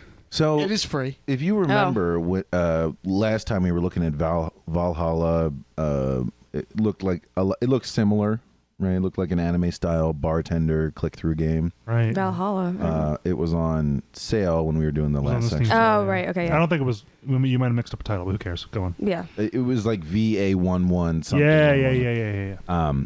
Turns out that's supposed to be a really good game. Oh. Yeah, I asked around about it. Still wouldn't have bought it for the $13, but so if what comes out of this is I actually find some good novel games to play through on Steam, all because of her lie I tried to believe, then you know what? It'll probably be worth it. But I still remain suspicious of the individual who came up with the line. Sure. She probably wanted to be raped by a loser like me. Probably. That and eating each other's eyes. And while you're at it, could you get some tampon? Dude, the goddamn exposition where every suspicion that this character had It was turned true. out to be true over the course of 2 decades took like 22 minutes to read. Oh my god! It was he literally went back to every background he had drawn and every event where he suspected and explained how it was true. Not even that. Like, it's her in this letter to him going back to all these memories and That's some explaining. fourth wall level shit. Like that's just bad writing. Like, there's no way she would know what he was thinking. Every step of the way. She would have had to, from an early age, known that he was just as insane as neurotic as her, and poised herself to exploit it for 20 plus years. Yeah. So the game sucks, and I hate it, and I hope it dies. Well, you know, it's free. You can buy the soundtrack for Fuck 'em. $4. Oh boy. Can't believe they're even. Fuck 'em. I can't believe they're charging you for the soundtrack. Hey, That's listen. how they make the I money. guess that's a separate media from the game. So Sure. Yeah. Musicians got to make money. So this was going to be the point where Frank talked about what game was he playing? I don't know, but he's jerking off right now and or watching With Westworld. Captain Yeah. Crunch. So actually, I think there was a show that you mentioned when we were downstairs that you had been watching, Chris. Oh yeah. I started the new Lost in Space. Can you tell us as much about that as possible? Well, I just remember when I just know that it's a pretty popular sci-fi franchise of the Robinson family in space, and I never watched the original. They rebooted it twice. This is the third iteration of it. But I've only ever like caught it on the Sci-Fi Channel when I was like scrolling through. But I was like, all right, I like sci-fi. Like I know what this is about. Like I didn't hate it when I was younger. You know, channel surfing. So I put it on and I was like, oh, you know what? It's pretty good. Production value is very, very good. Really? Is It's on it- sci-fi. No, it's on Netflix and it's a Netflix only series. Oh. Yeah, so they rebooted the franchise. How many episodes? It's a full series. I think I want to say 12, but that Okay. could be wrong. No, it's probably But that they're sounds right. hour-long episodes. Yeah, like 12 to Wow. 13 is usually Yeah. what Netflix does. Yeah. There's a lot of cool science behind a lot of what they're doing. Yes, science. What's that? Science. Science. Yeah, science. It's space science. And they do some cool stuff. The family's neat. There's a lot of dynamic within the family.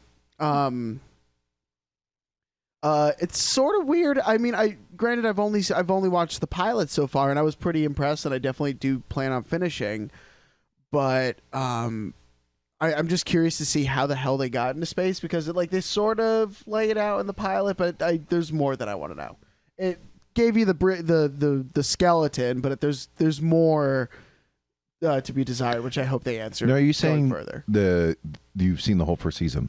No, first No, episode. just the pilot. Oh, First episode. okay. Because I know Netflix has put out one season of a number of different interesting series. Like there was that anime of a guy who was a vampire. God, it was like Van Helsing. Castlevania, yeah. Yeah, they did Castlevania. They did the anime for Godzilla was very good. Oh, yeah? That they did. Haven't watched that one yet I either. watched the whole thing and I was like, holy shit! It was real. The story was fantastic. The animation was fantastic. I would definitely recommend it totally, and I would definitely watch it again. So I wonder if that's their MO right now. They're putting out a single season of things that they think might take off, and if they get enough traction, they're like, all right, we'll greenlight more seasons. That's not a bad they plan. did say that they do want to start going into the series, but Godzilla, that was a full length movie. That was like 2.5 hours. Oh. Yeah, it was a full length, Godzilla. An animated movie. Oh, okay. Yeah, no, and you could definitely tell they put a lot into it because the animation, the sound, the music was very high quality. So what was the plot of this pilot? Lost in Space. Okay, so basically they're traveling in space as a family on like a space station that's like they're looking to colonize humans. Something happens and they crash and it looks and then so they crash and they're on like what you think is an ice planet. Turns out they're just on a glacier, but the youngest son Will? Yes, Will. He kind of gets looped around and then he gets lost and he goes down and falls through the glacier, but then he ends up in a forest. So they're like, oh, this is like habitable, cool. And this is where he meets the alien or the robot. It's pronounced alien. Alien Yeah. guy. And while this is happening, the one sister, since they're on like this ice planet, the one sister goes, oh, and so their spaceship sinks. Okay, because it's melting under. Right.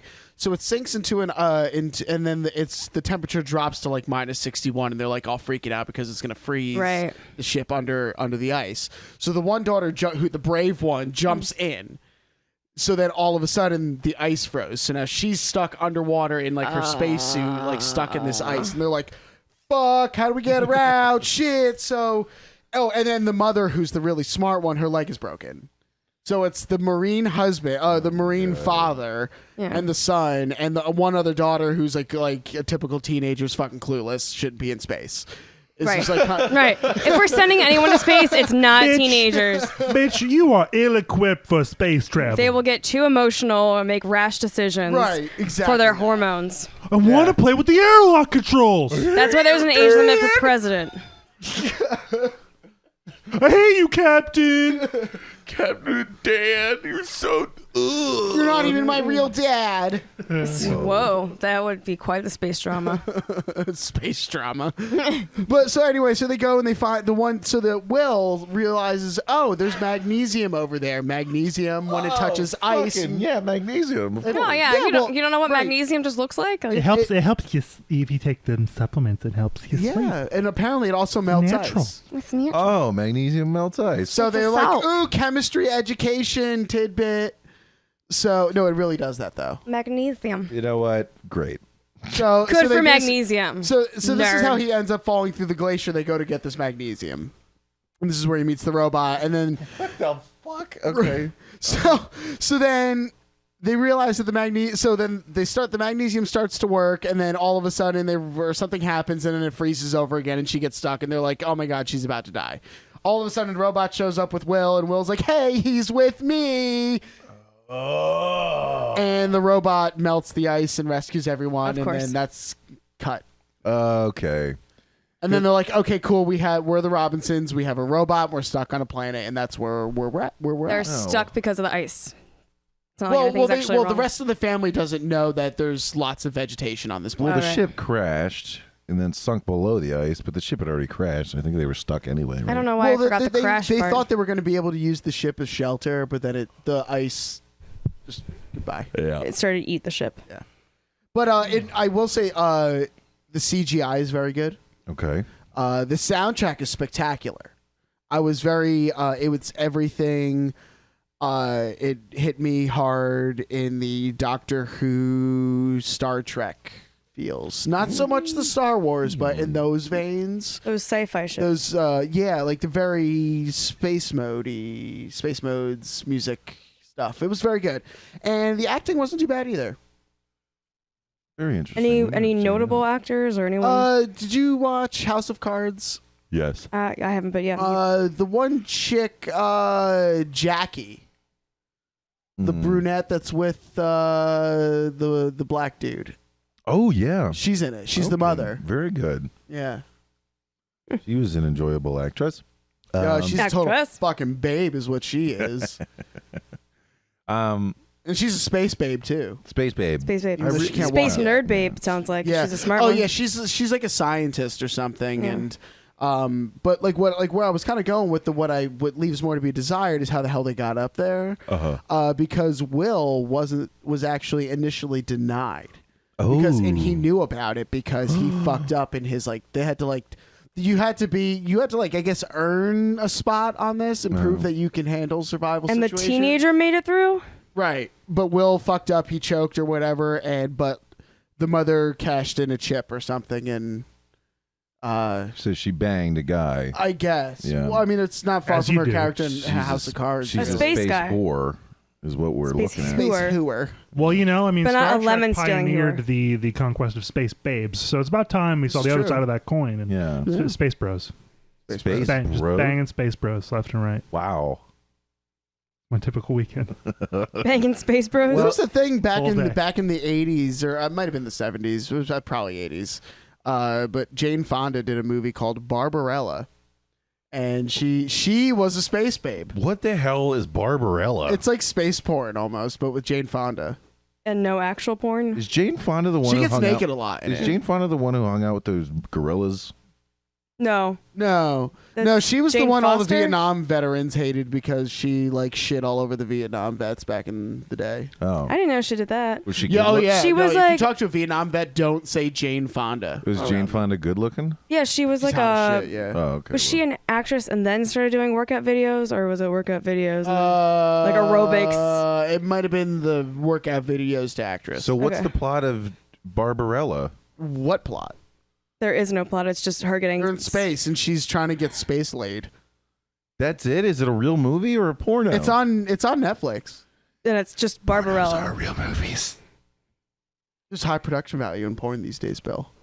Did you say pornos are real movies? It's Or 2018. not? Jake, I need to know what stance you're taking. I said R in the affirmative. Oh, okay. There are scripts.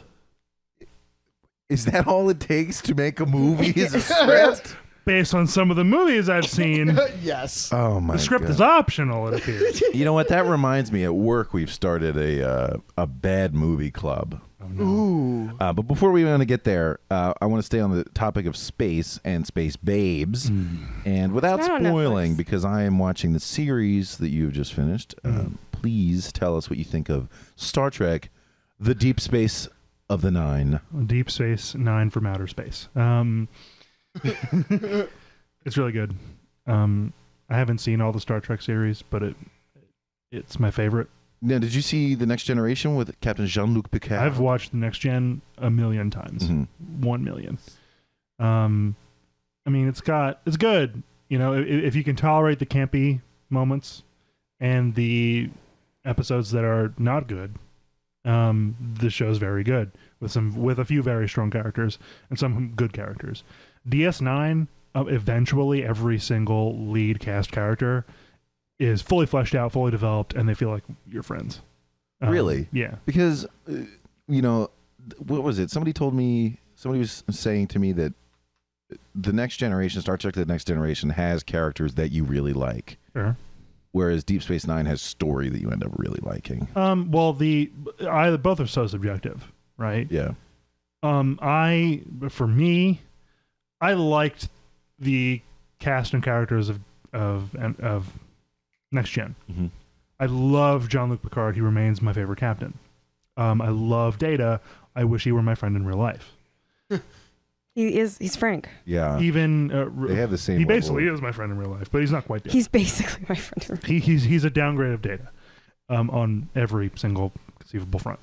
But there he is. Hey, Frank. Hey, he's back to the Fuck You podcast, Frank. The Fuck podcast. Fuck Frank. Fuck podcast. Welcome back. Thank you. Just in time for I was just comparing you to Data and how he's better than you. I really like how Frank took the time to thank you for welcoming him back after you told him to fuck himself like 6 times. He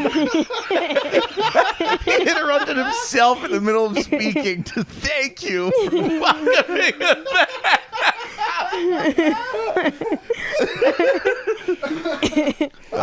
God. I honestly just didn't want to come up the stairs yet.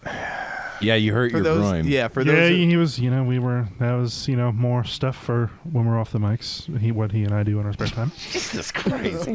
But anyway, back to Star Trek. Yeah. I mean, and even like the other characters, like Riker is charming in his own way as a character. This is Next Gen.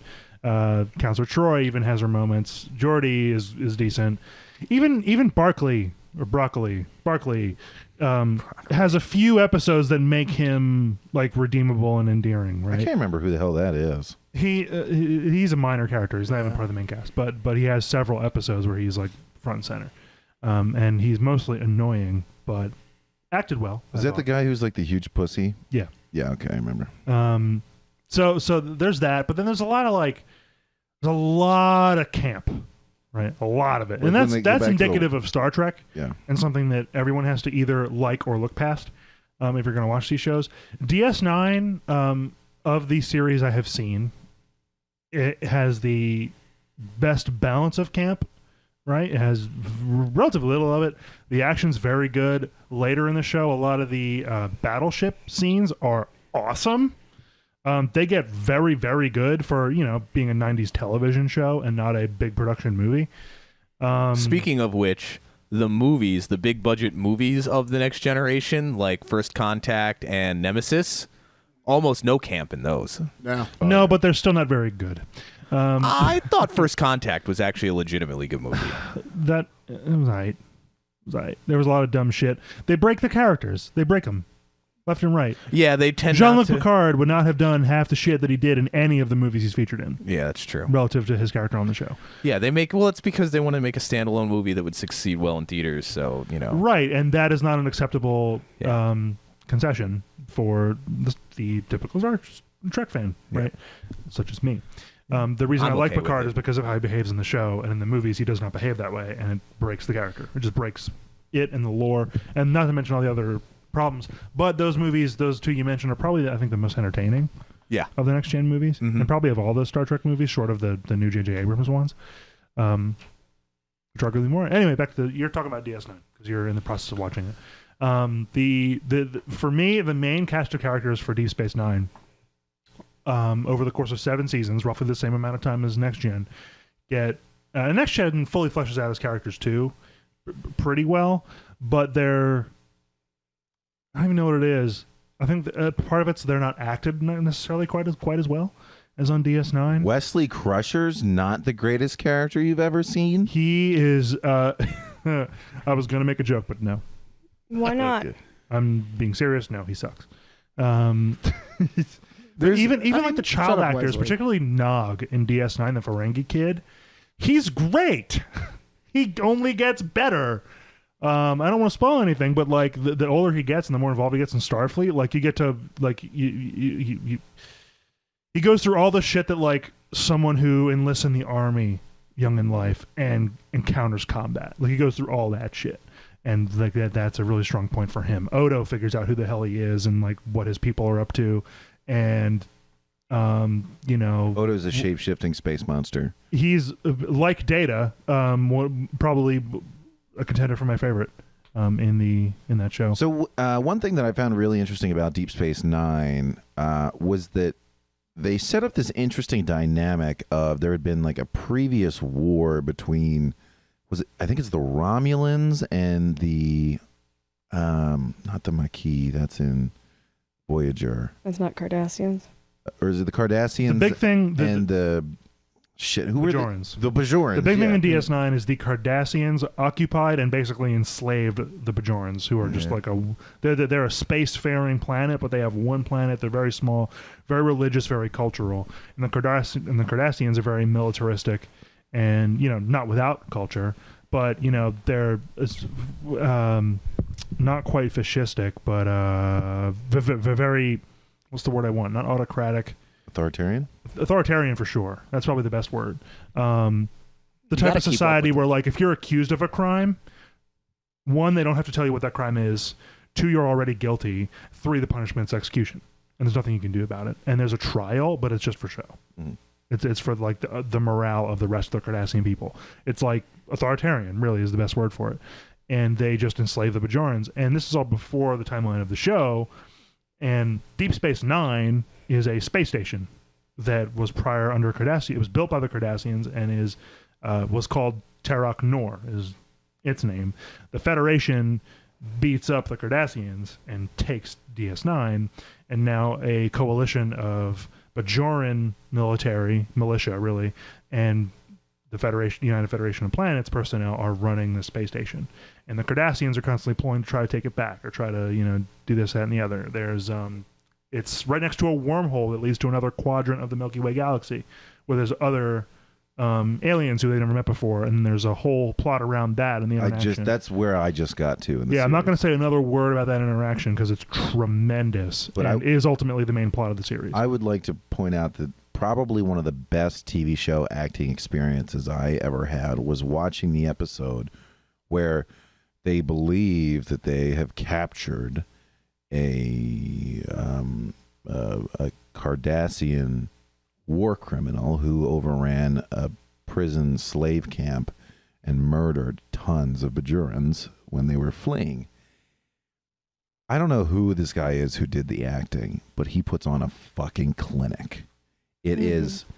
I mean, I have told I have had people I just met designate drive Genevieve and I back to my house, and I'm like, you need to stay and watch this episode. It is absolutely incredible. I think we sat around and watched it once. I don't remember, maybe. And that sort of woke me up to this series. I was like, holy shit, I have never seen acting like that in any other Star Trek production, let alone most TV productions. It was just individually, that guy's acting was so incredible. Bill is now Star Trek woke. Right? Yeah. I'd say early on, probably the weakest part of DS9 is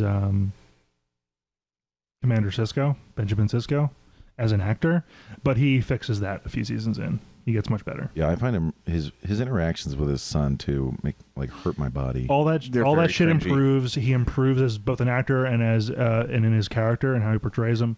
And they try and he's a make him badass. too straight hard ass at first. Yeah. Like he has no feelings.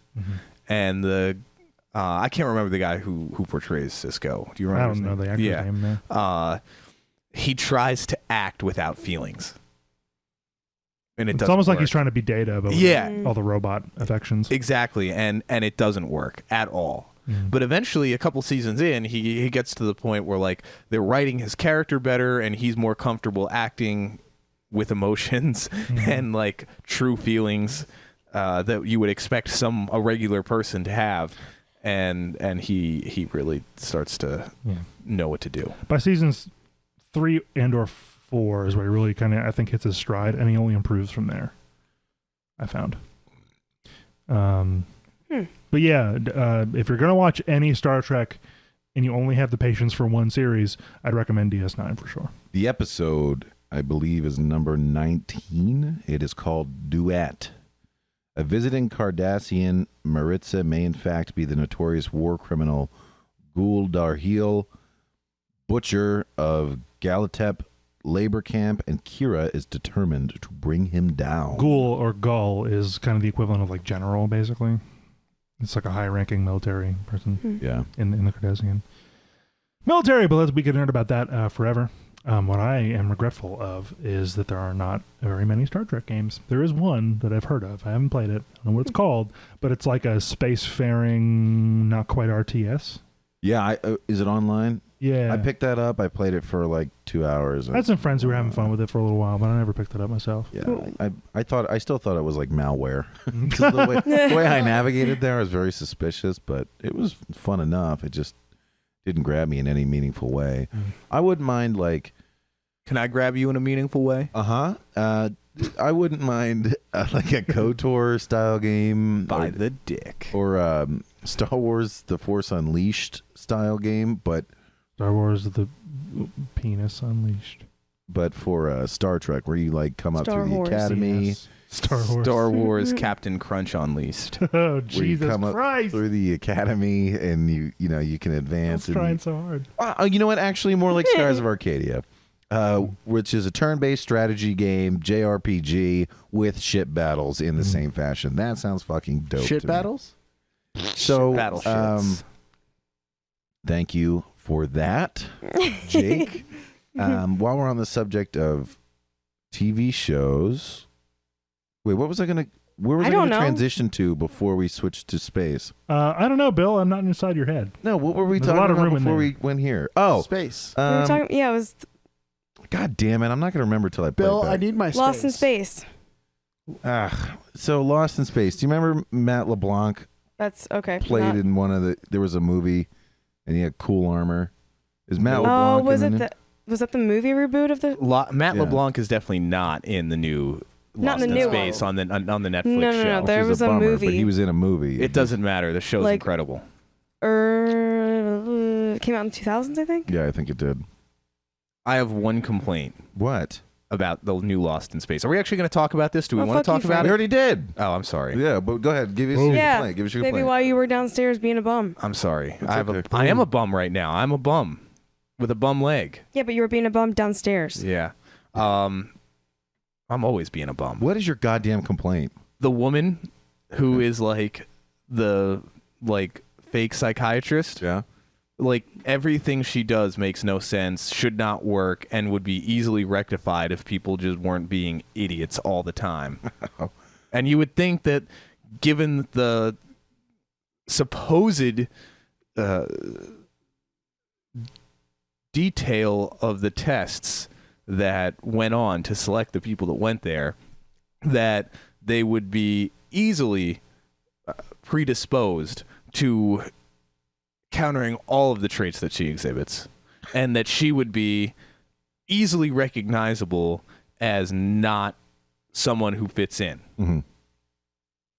But she does anyway. But yeah, she just goes along bumbling from like quote unquote master plan to master plan, none of which should ever work. Oh my God. And would be easily fixed by just two people not lying to each other, which once again they were all picked because of their propensity for teamwork and honesty and working together. So it's like it's just like completely forced. Like, so if you think back to English class in high school, you think of like the different types of conflict in a story, man versus nature, man, you know, all those. They're trying to engineer a man versus man. But you said the series is good. Yes, that's the only part of it that makes no sense. It's clearly forced. Wait, have you watched the whole first season? I have. Okay, because Chris here Yeah, only you watched watched the way more first than I. I only watched the first episode. pilot. Yeah. So what did you think of it overall? I'd give it an 8, maybe an 8.5 out of 10. Wow. Okay. Yeah. Any Yeah. other things to remark on other than that it's really good and that's the only drawback? Since we were talking about it before, there's a lot of kids in it, and their acting is phenomenal. Wow. Yeah. Huh. I mean, it's just Yeah, straight Will out. was pretty good. Mm-hmm. Will's a good character. Yeah, his sisters are really good too. Yeah. Mm-hmm. They. I think I have this complaint kind of with Silicon Valley. It's just it kind of gets a little old in the first season. This is a very minor complaint because it's all very well done, right? But it's just like literally it's one of those situations where they just like nothing can go right for anyone ever. Yeah. You know, it's just like one mistake after bad luck after like eventually someone would get lucky with something. Yeah, you know what I fucking mean? exhausting. Yeah, I will Yeah. say I will say that was with the pilot episode, like the whole ice situation. I was just like, oh come on! Like it was Yeah. just like there were like 5 horrible things happened to them for them to complete the task. Yeah. And it was just like what it was just like you got beat up. Yeah. You felt beat up. Yeah. It was stressful, but it was like I was like in a good way and at the edge of my seat. That is one good thing that they do with it is that they really do create enough tension in every scene to sit there like is someone actually going to die here? Clearly not, unfortunately.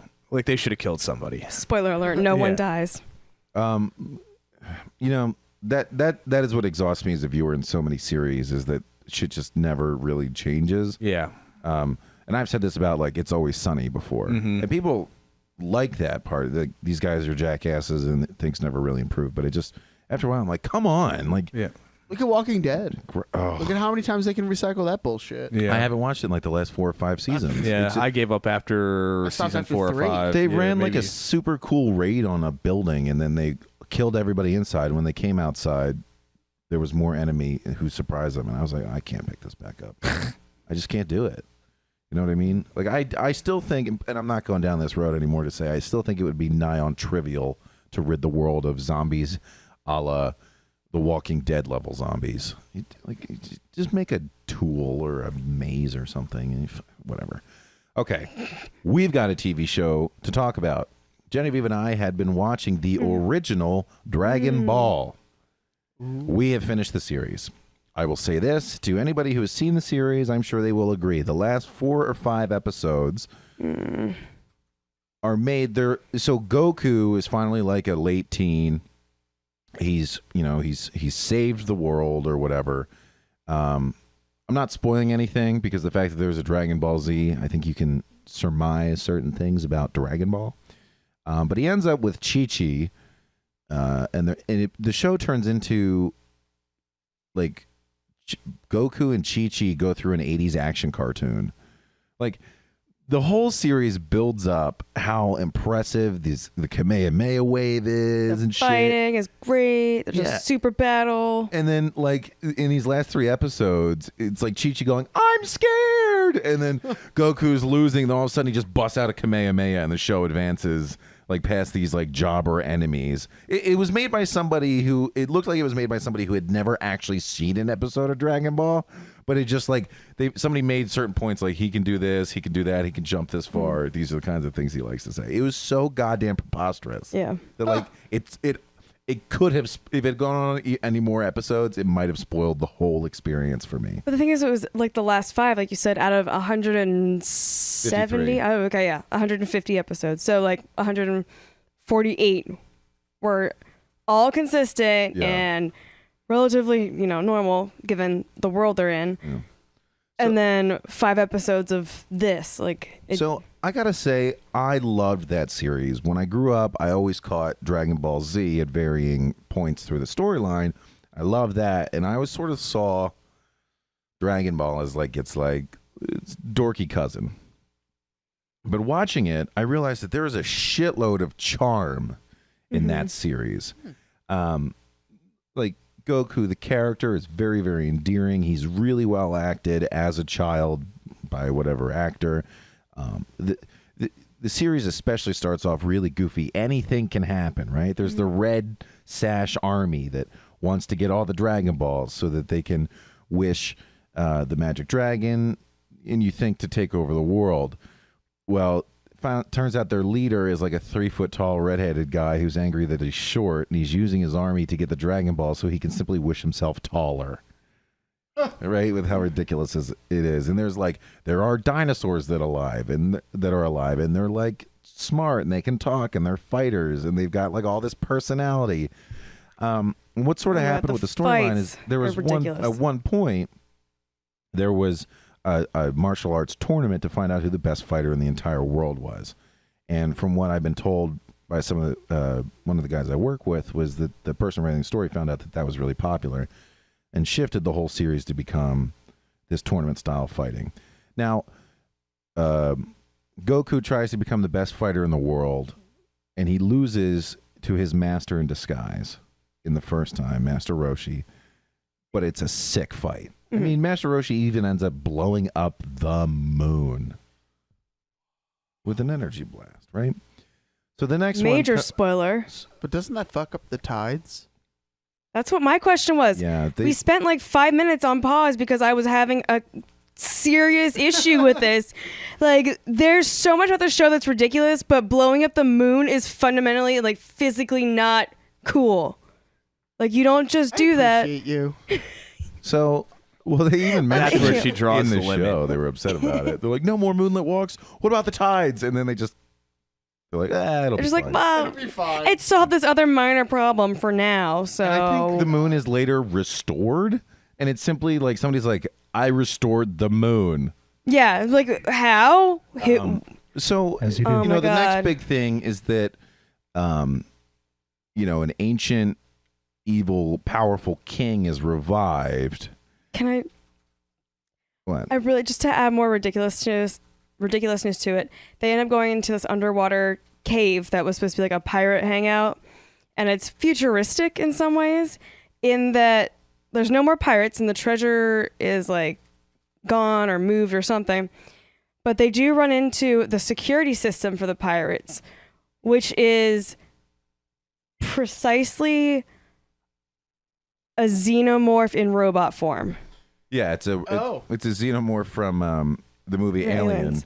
Oh, But but it has a machine gun hand, and it like runs around. and it's got a pirate hat, and it screams out things like "Our matey," like Our matey, yo ho ho. yeah, and just starts attacking them, and they have to fight this. And you know what? That's the whole random. It's like not so random as to put me off, right? Because random humor wears on me, but it is so like, while exciting and the fighting's cool, it's lighthearted and exciting, and it changes enough that anything could possibly happen. But after the tournament, it starts to focus on that, and then so the tournament happens. and this enemy pops up, King Piccolo. He'd been banished years ago. He's super powerful. How are we going to defeat it? Goku has to find it in his heart to defeat him. I'm not going to say how he does it. You can guess that he does.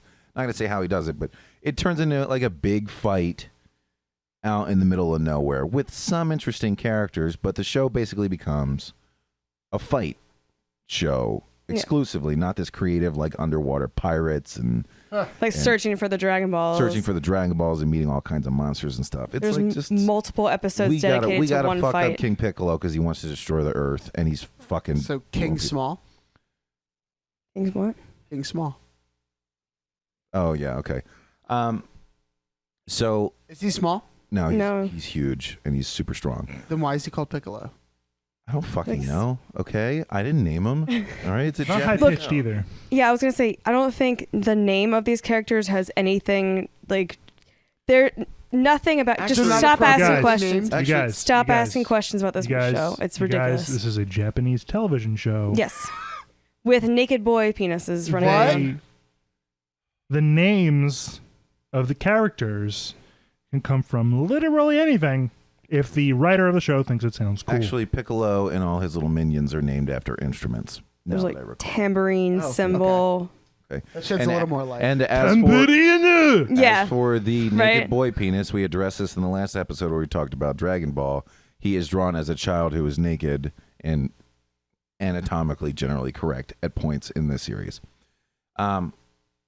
So he beats Piccolo, and Piccolo was literally the strongest person that the Earth had ever seen, right? He kills Piccolo. He fucking destroys him. Years later, there's another tournament, another martial arts tournament.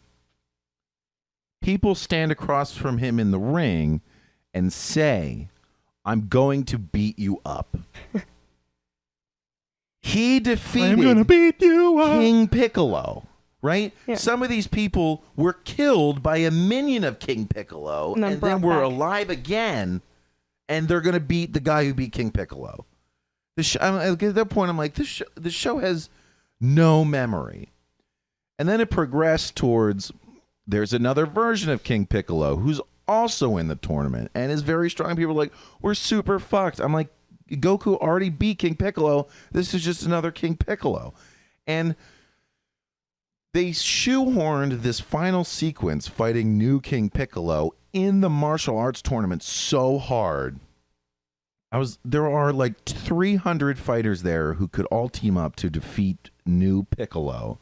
But Goku has to win the tournament and end the series as champion, presumably, that he won't let anybody else help him in a fight. And they go, but if Goku loses, the whole world ends. I'm like, nobody here is like, let's just fucking kill this guy and deal with it later. Like, Yeah. Like I doubt anyone would tell Goku he's disqualified and banned from next time tournament because he killed the guy trying to take over the world who's super powerful and an alien with alien powers. So my big gripe was it went from a show where it was like, you know, a young fighting kid who's really good, nobody understands why, and he's all about fighting, and it's charming, and anything can happen, to we have to shoehorn in this world-threatening enemy into a fighting tournament for some reason. And I'm like, and all the characters are making really dumb choices. And Master Roshi, you know, he used to be this like character with a lot of excitement to him. He's just basically narrating shitty storyline. Like, ugh. So I loved the series, and it was worth watching the whole thing. Even though it gets weaker towards the end, the action is great. But we have since transitioned to Dragon Ball Z, and thank God they knew they were going to make Dragon Ball Z, because they cut the horse shit off.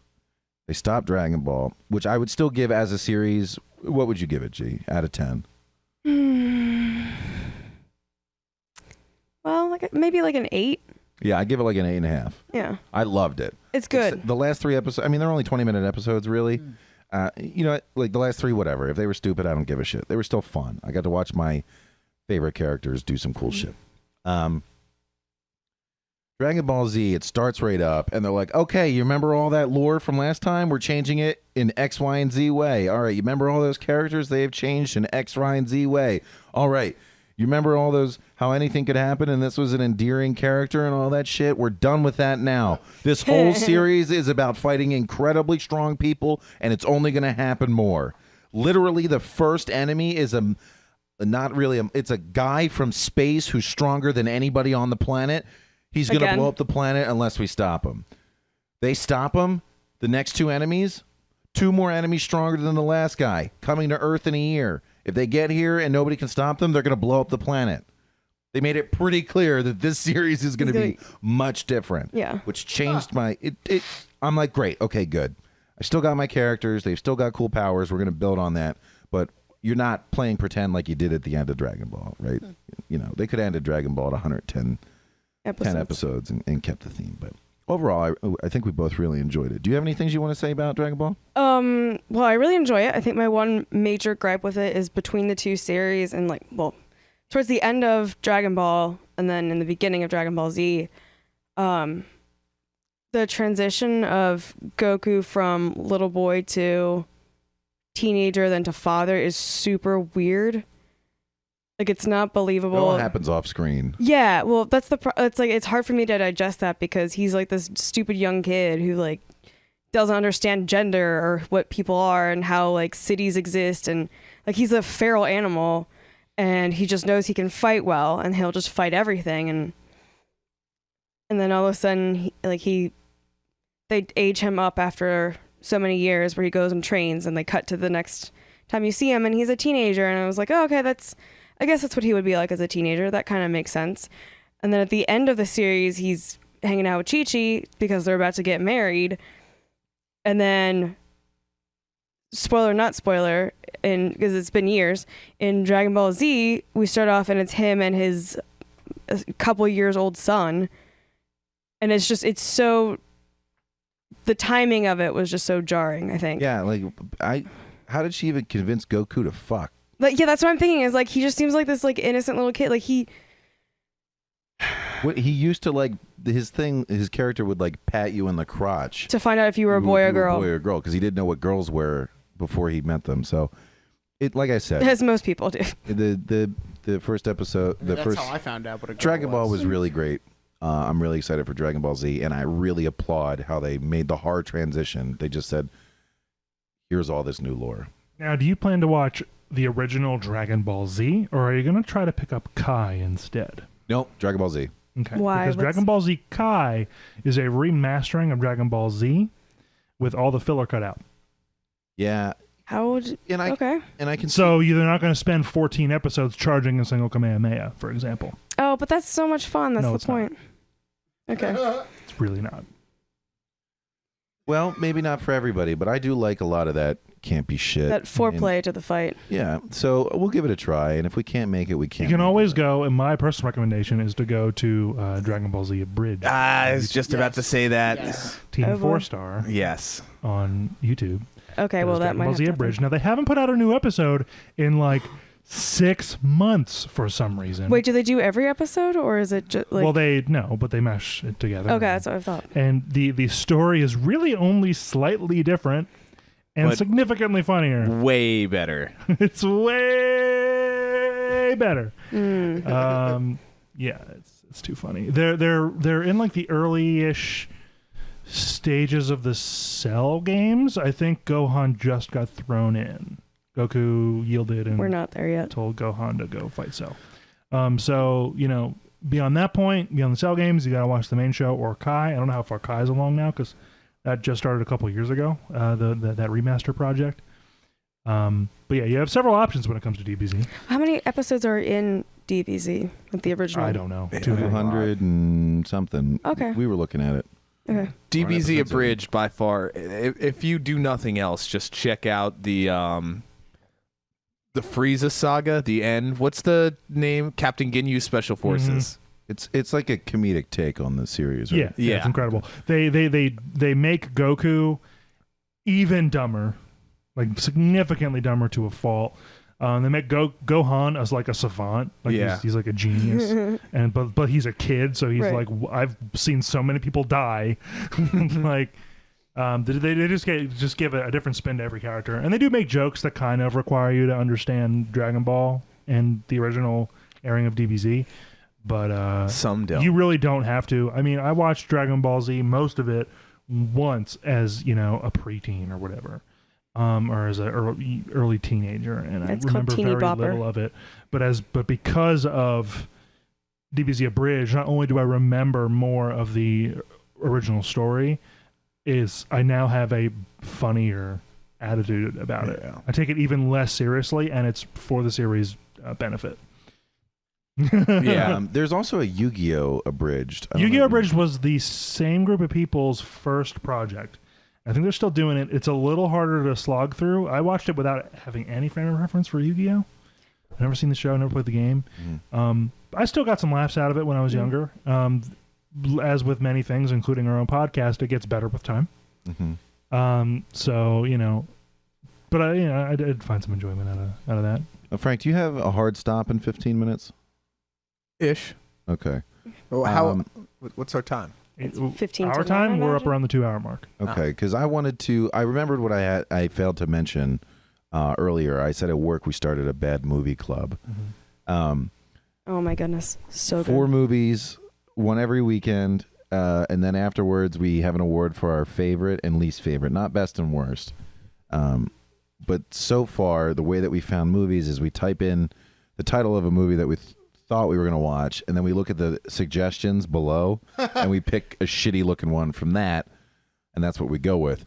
Now, the rules are it has to be either Netflix or Amazon streaming. Our first movie was Sylvester Stallone's Bullet to the Head. Oh. That movie was terrible.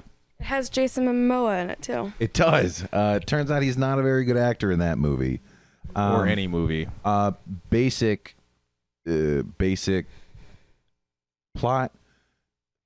Words. Sylvester Stallone is a hitman. He's double-crossed. He meets a cop from D.C. down in Louisiana. They work together to find out why, who betrayed them, and then Sylvester has to seek revenge as this cop tries to solve all the murders and stuff. It's got Sly in it, so it's enjoyable to a degree. There's one point, it's my favorite. Debatable. It's my favorite point in the movie. The cop and Sly had already pointed guns at each other and like talked it out while sitting in a car. So later in the movie, they're sitting in a car on a ferry, and the cop's like, you know what? And he pulls his gun out and points it at Sly, and Sly like very lazily pulls out his gun and he like leans it on his own shoulder so that he's not even really holding the weight, and it's sort of pointing at the cop, and he goes Here we go. unless you really use that 9mm with a bullet to the head, it's not going to do you any good. And I was like, they didn't. First of all, that's the title of the movie. Second off, I'm like, they didn't write that in there. He got clever, right? Because unless you're willing to use that gun to a bullet in the head, like it's just choppy enough. My favorite part in the whole movie. And then I was talking about it at work, looking back. I thought everybody in the movie died from a bullet to the head. I was like, oh shit, he died from a bullet to the head. He died from a bullet to the head. He died from a bullet to the head. It's only like 92% of the people in that movie. So they made an effort to have most people die from a bullet to the head, but not everybody. It is... Well, they had to taper their expectations. Yeah, it was pretty preposterous. Like, the whole movie is ridiculous. Maybe we'll do a more in-depth coverage on it later on. I think it's worth it, but I want to tell you that's worth watching. The second movie was Black Site Delta. The basic premise of the movie is that there is a prison that holds, it's a black site that holds prisoners. And on that not black site, prisoners. No. And on that black site is also a drone program that controls drones flying over the United States with atomic bombs. Terrorists attack it. The prisoners get out and fight off the terrorists to save New York from getting nuked by an atomic warhead on a drone. I followed that completely. It is Well, if that was it, that would the movie. be all That right. sounds like it actually does have potential. Right. Yeah, the storyline's Yeah. not actually I was gonna say, bad. Yeah. I would watch that. The execution is just fucking awful. trash. Awful. There's like a discount store Sean Connery, and they're like, and he does this horrible English accent. But you would think that as soon as the director heard him do his accent, they'd be like, "Never mind, you're not ex-British SAS." When to disable the nuclear weapon. But here's the thing: he But doesn't put worse. any. He Terrible. doesn't put any bass in his tone. He's like, "Okay, guys, let's go. We're gonna get these drones." And you're like, "Wait a minute, what?" Yeah, these drones. And like the big evil guy is this Afghanistan. Who's he's clearly this not guy from Afghanistan. who's mad that he's been bombed for 30 years, but He's he as has brown like as me. Yeah, well, he might has as a- well have been. Like, he has like a Brooklyn accent sometimes, and and he like fades in and out of his Arabic accent. there's a like, random makeout session. There's a special forces sniper with 200 kills who cries when he shoots terrorists. I'm pretty sure they reused an actress from the opening scene who was a bartender and had a full-on conversation with the main character. They used her as the bad guy's girlfriend later. We looked it up. That was not the case, but they Oh, were really? super similar looking. Okay. A lot of the bad guys have their faces covered so that they can reuse bad guy actors, though. That movie is fucking preposterous, and it doesn't have any of the charm of a Sylvester movie. You almost sold me on the movie, though. We'll do a more in-depth review. Probably. If you feel like sitting around and being trash all day and you just need something to take your mind off your life, maybe. Yeah, so if you want to watch an actually pretty decent bad movie, A Bullet to the Head is fun. I mean, there's a lot of shootouts. There's Jason Momoa. There's a final fight scene where he fights Sly. They're in this fucking warehouse, and there are like concrete platforms. They're not like just pillars. They're sort of sloped at the top. They're about 4 feet tall, and they're just around the room. And I'm like, what the fuck are these for? As you I'll do in tell a you warehouse. What.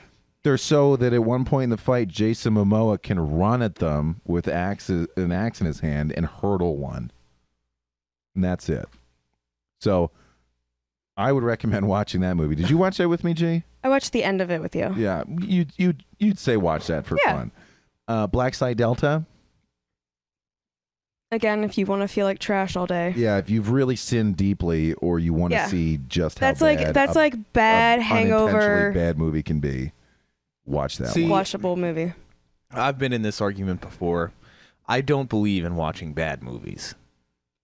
If I know it's a bad movie, I would not waste my time watching But it. it was like I have- it's so bad in an impressive way. Like I have gotten more enjoyment out of talking shit on it for the same amount of time as the movie as I did as actually watching the movie. There are so many good movies to watch that I don't see why I would ever waste my time watching a bad, knowing like a one that I know is bad. Well, I'm you've the watched one- The Room then, yeah? I have not. Oh, I thought you did. Then again, I did Oh. recommend Her Lie I Tried to Believe. Yeah. So we know that I sort of enjoy this stuff. Your tastes are high. This week we're watching Trespass starring Nicolas Cage and Nicole Kidman, and it's going to be a goddamn doozy. All right. So I guess we don't really have enough time to move on to you had a game. What game was it that you Far Cry 5? Yeah. Yeah. I still haven't played. I've only put about 10 hours into it. All right. If that, probably 7. So I'd like to play up to about 20 at least before I give a full review of Can it. you just give us a quick teaser on what you think of it so far? Yeah, so far I think it's pretty good. For those of you that have not played Far Cry games before, they all follow the same basic premise. You're a person that gets thrust into I guess you could say, lawless situation where you were historically, through the previous 4 games, generally thrust into a remote third world location that is ruled by some warlord, dictator, whatever you want to call it, right? Who locally controls your area, and you need to topple that person.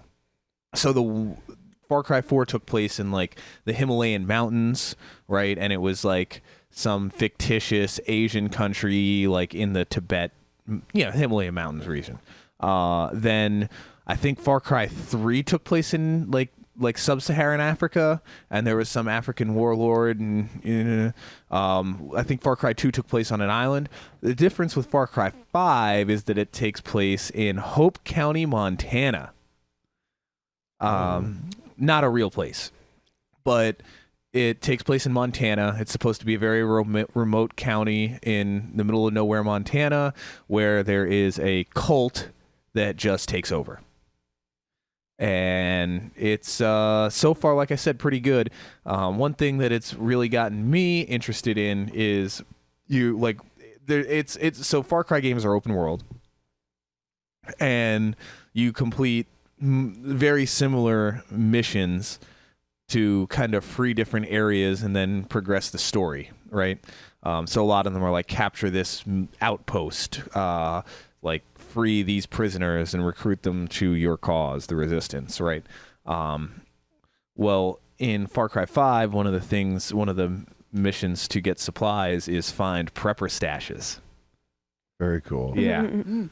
So, and the wardrobe. So, like, obviously, there's a little bit of character customization, right? So you can find collectibles throughout the world, increase your wardrobe, dress your character up. Before, they've normally focused on like making yourself real tactical.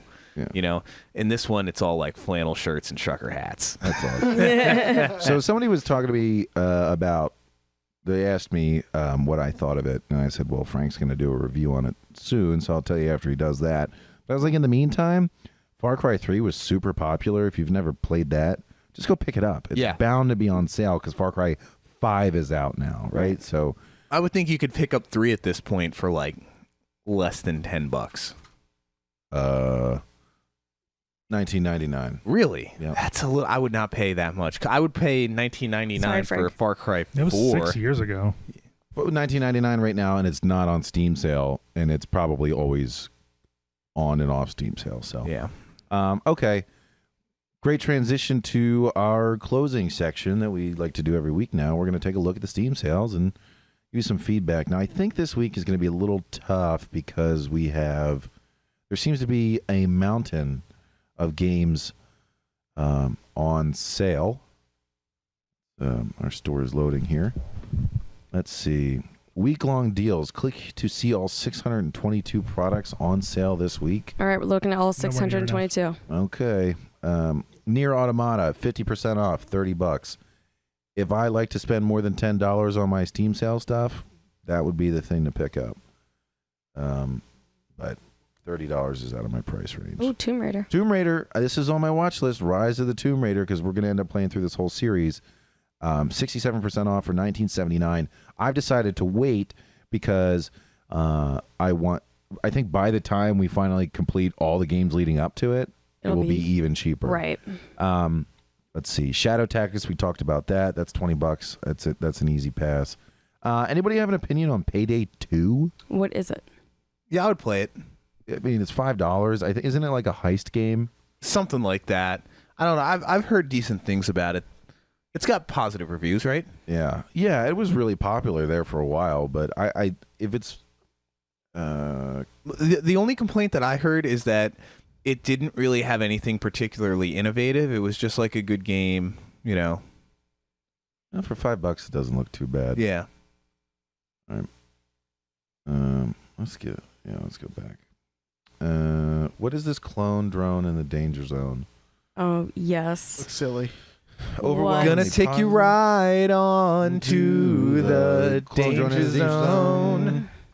Clone drone in the danger zone is a third-person sword fighter where any part of your body can be sliced off. With your mind downloaded into a robot gladiator, you must survive the sinister trials of the arena. Danger How zone. much is it? It is $9.89. All reviews overwhelmingly positive. Recent reviews very positive. Now, this looks like everybody's kind of blocky. The animation looks intentionally simple. Wow, this actually looks like a ton of fun. Gee, what are you thinking? Right now, this is my favorite from what we've gone through.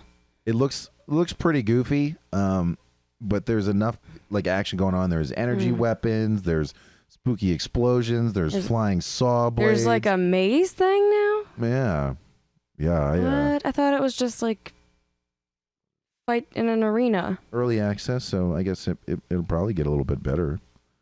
Not bad for $9.89. That's 34% off.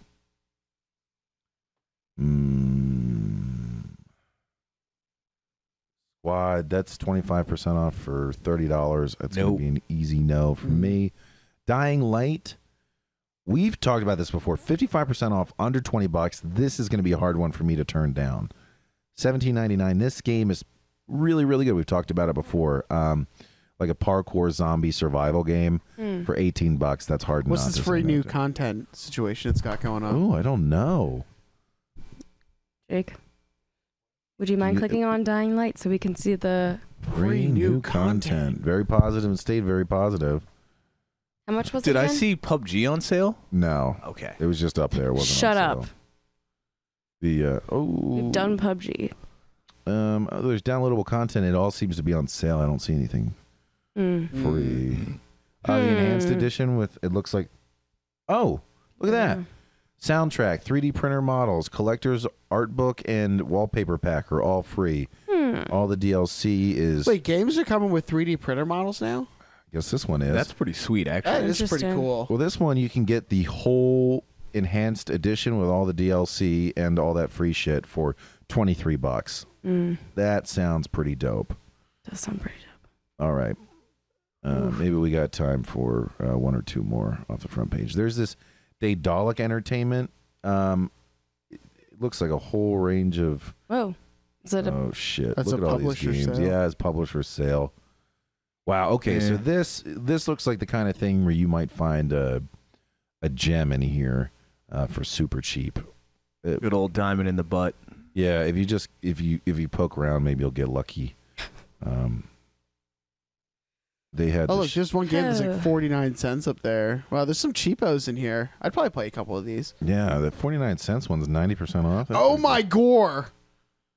Oh my God. Yes. Wait. Oh, wait. What? Why is this on? Control the powers of evil to crush good guys. Take control of the revived god of war, Raelis. Recruit evil minions. Build bastions of doom and command your groveling servants. I don't see how you could go wrong for 50 cents. You This can't might go be wrong my for 50 recommendation. cents. Yeah. This looks amazing. This really does look like a lot of fun. Oh my God. This art style is like just crappy enough that you can't 50 really find cents, though? fault in it, but it's stylized enough to be a lot of fun. Is it like a tower defense? Yeah, sure. I don't know. I can't tell. I can't tell. I think I might buy this, quite honestly. Point click dungeon crawl. Yeah. Oh my God, this looks so good. It does. It really does. This reminds me of like old school freaking I don't know, a mix between like old school RuneScape and DOS games and modern mechanics. You know what? Anybody in the room not gonna pick this up for 50 cents? Maybe we can just call No, this. I'm gonna go buy All this. right, I think we're gonna call this section here. Add to cart, 49 cents. Oh my gore. We're literally buying it. We're literally buying it right now. You can't. I mean, it's 50 cents. You can't even get coffee that cheap. You This cannot looks so get good. coffee that cheap. All right, Trust everybody. me, I try. Thanks I for joining us on every morning. Thanks for Frank. joining us on another episode of Two Guns No Ammunition. We AKA. love that we're here. We appreciate you listening. Please get your friends to listen. We need to explode and get super popular so that we can get a huge budget and give you the greatest content out there. Ever. It'll still suck. Until next time, don't forget, cock 'em, lock 'em, rock 'em, baby. Bye. Dicks.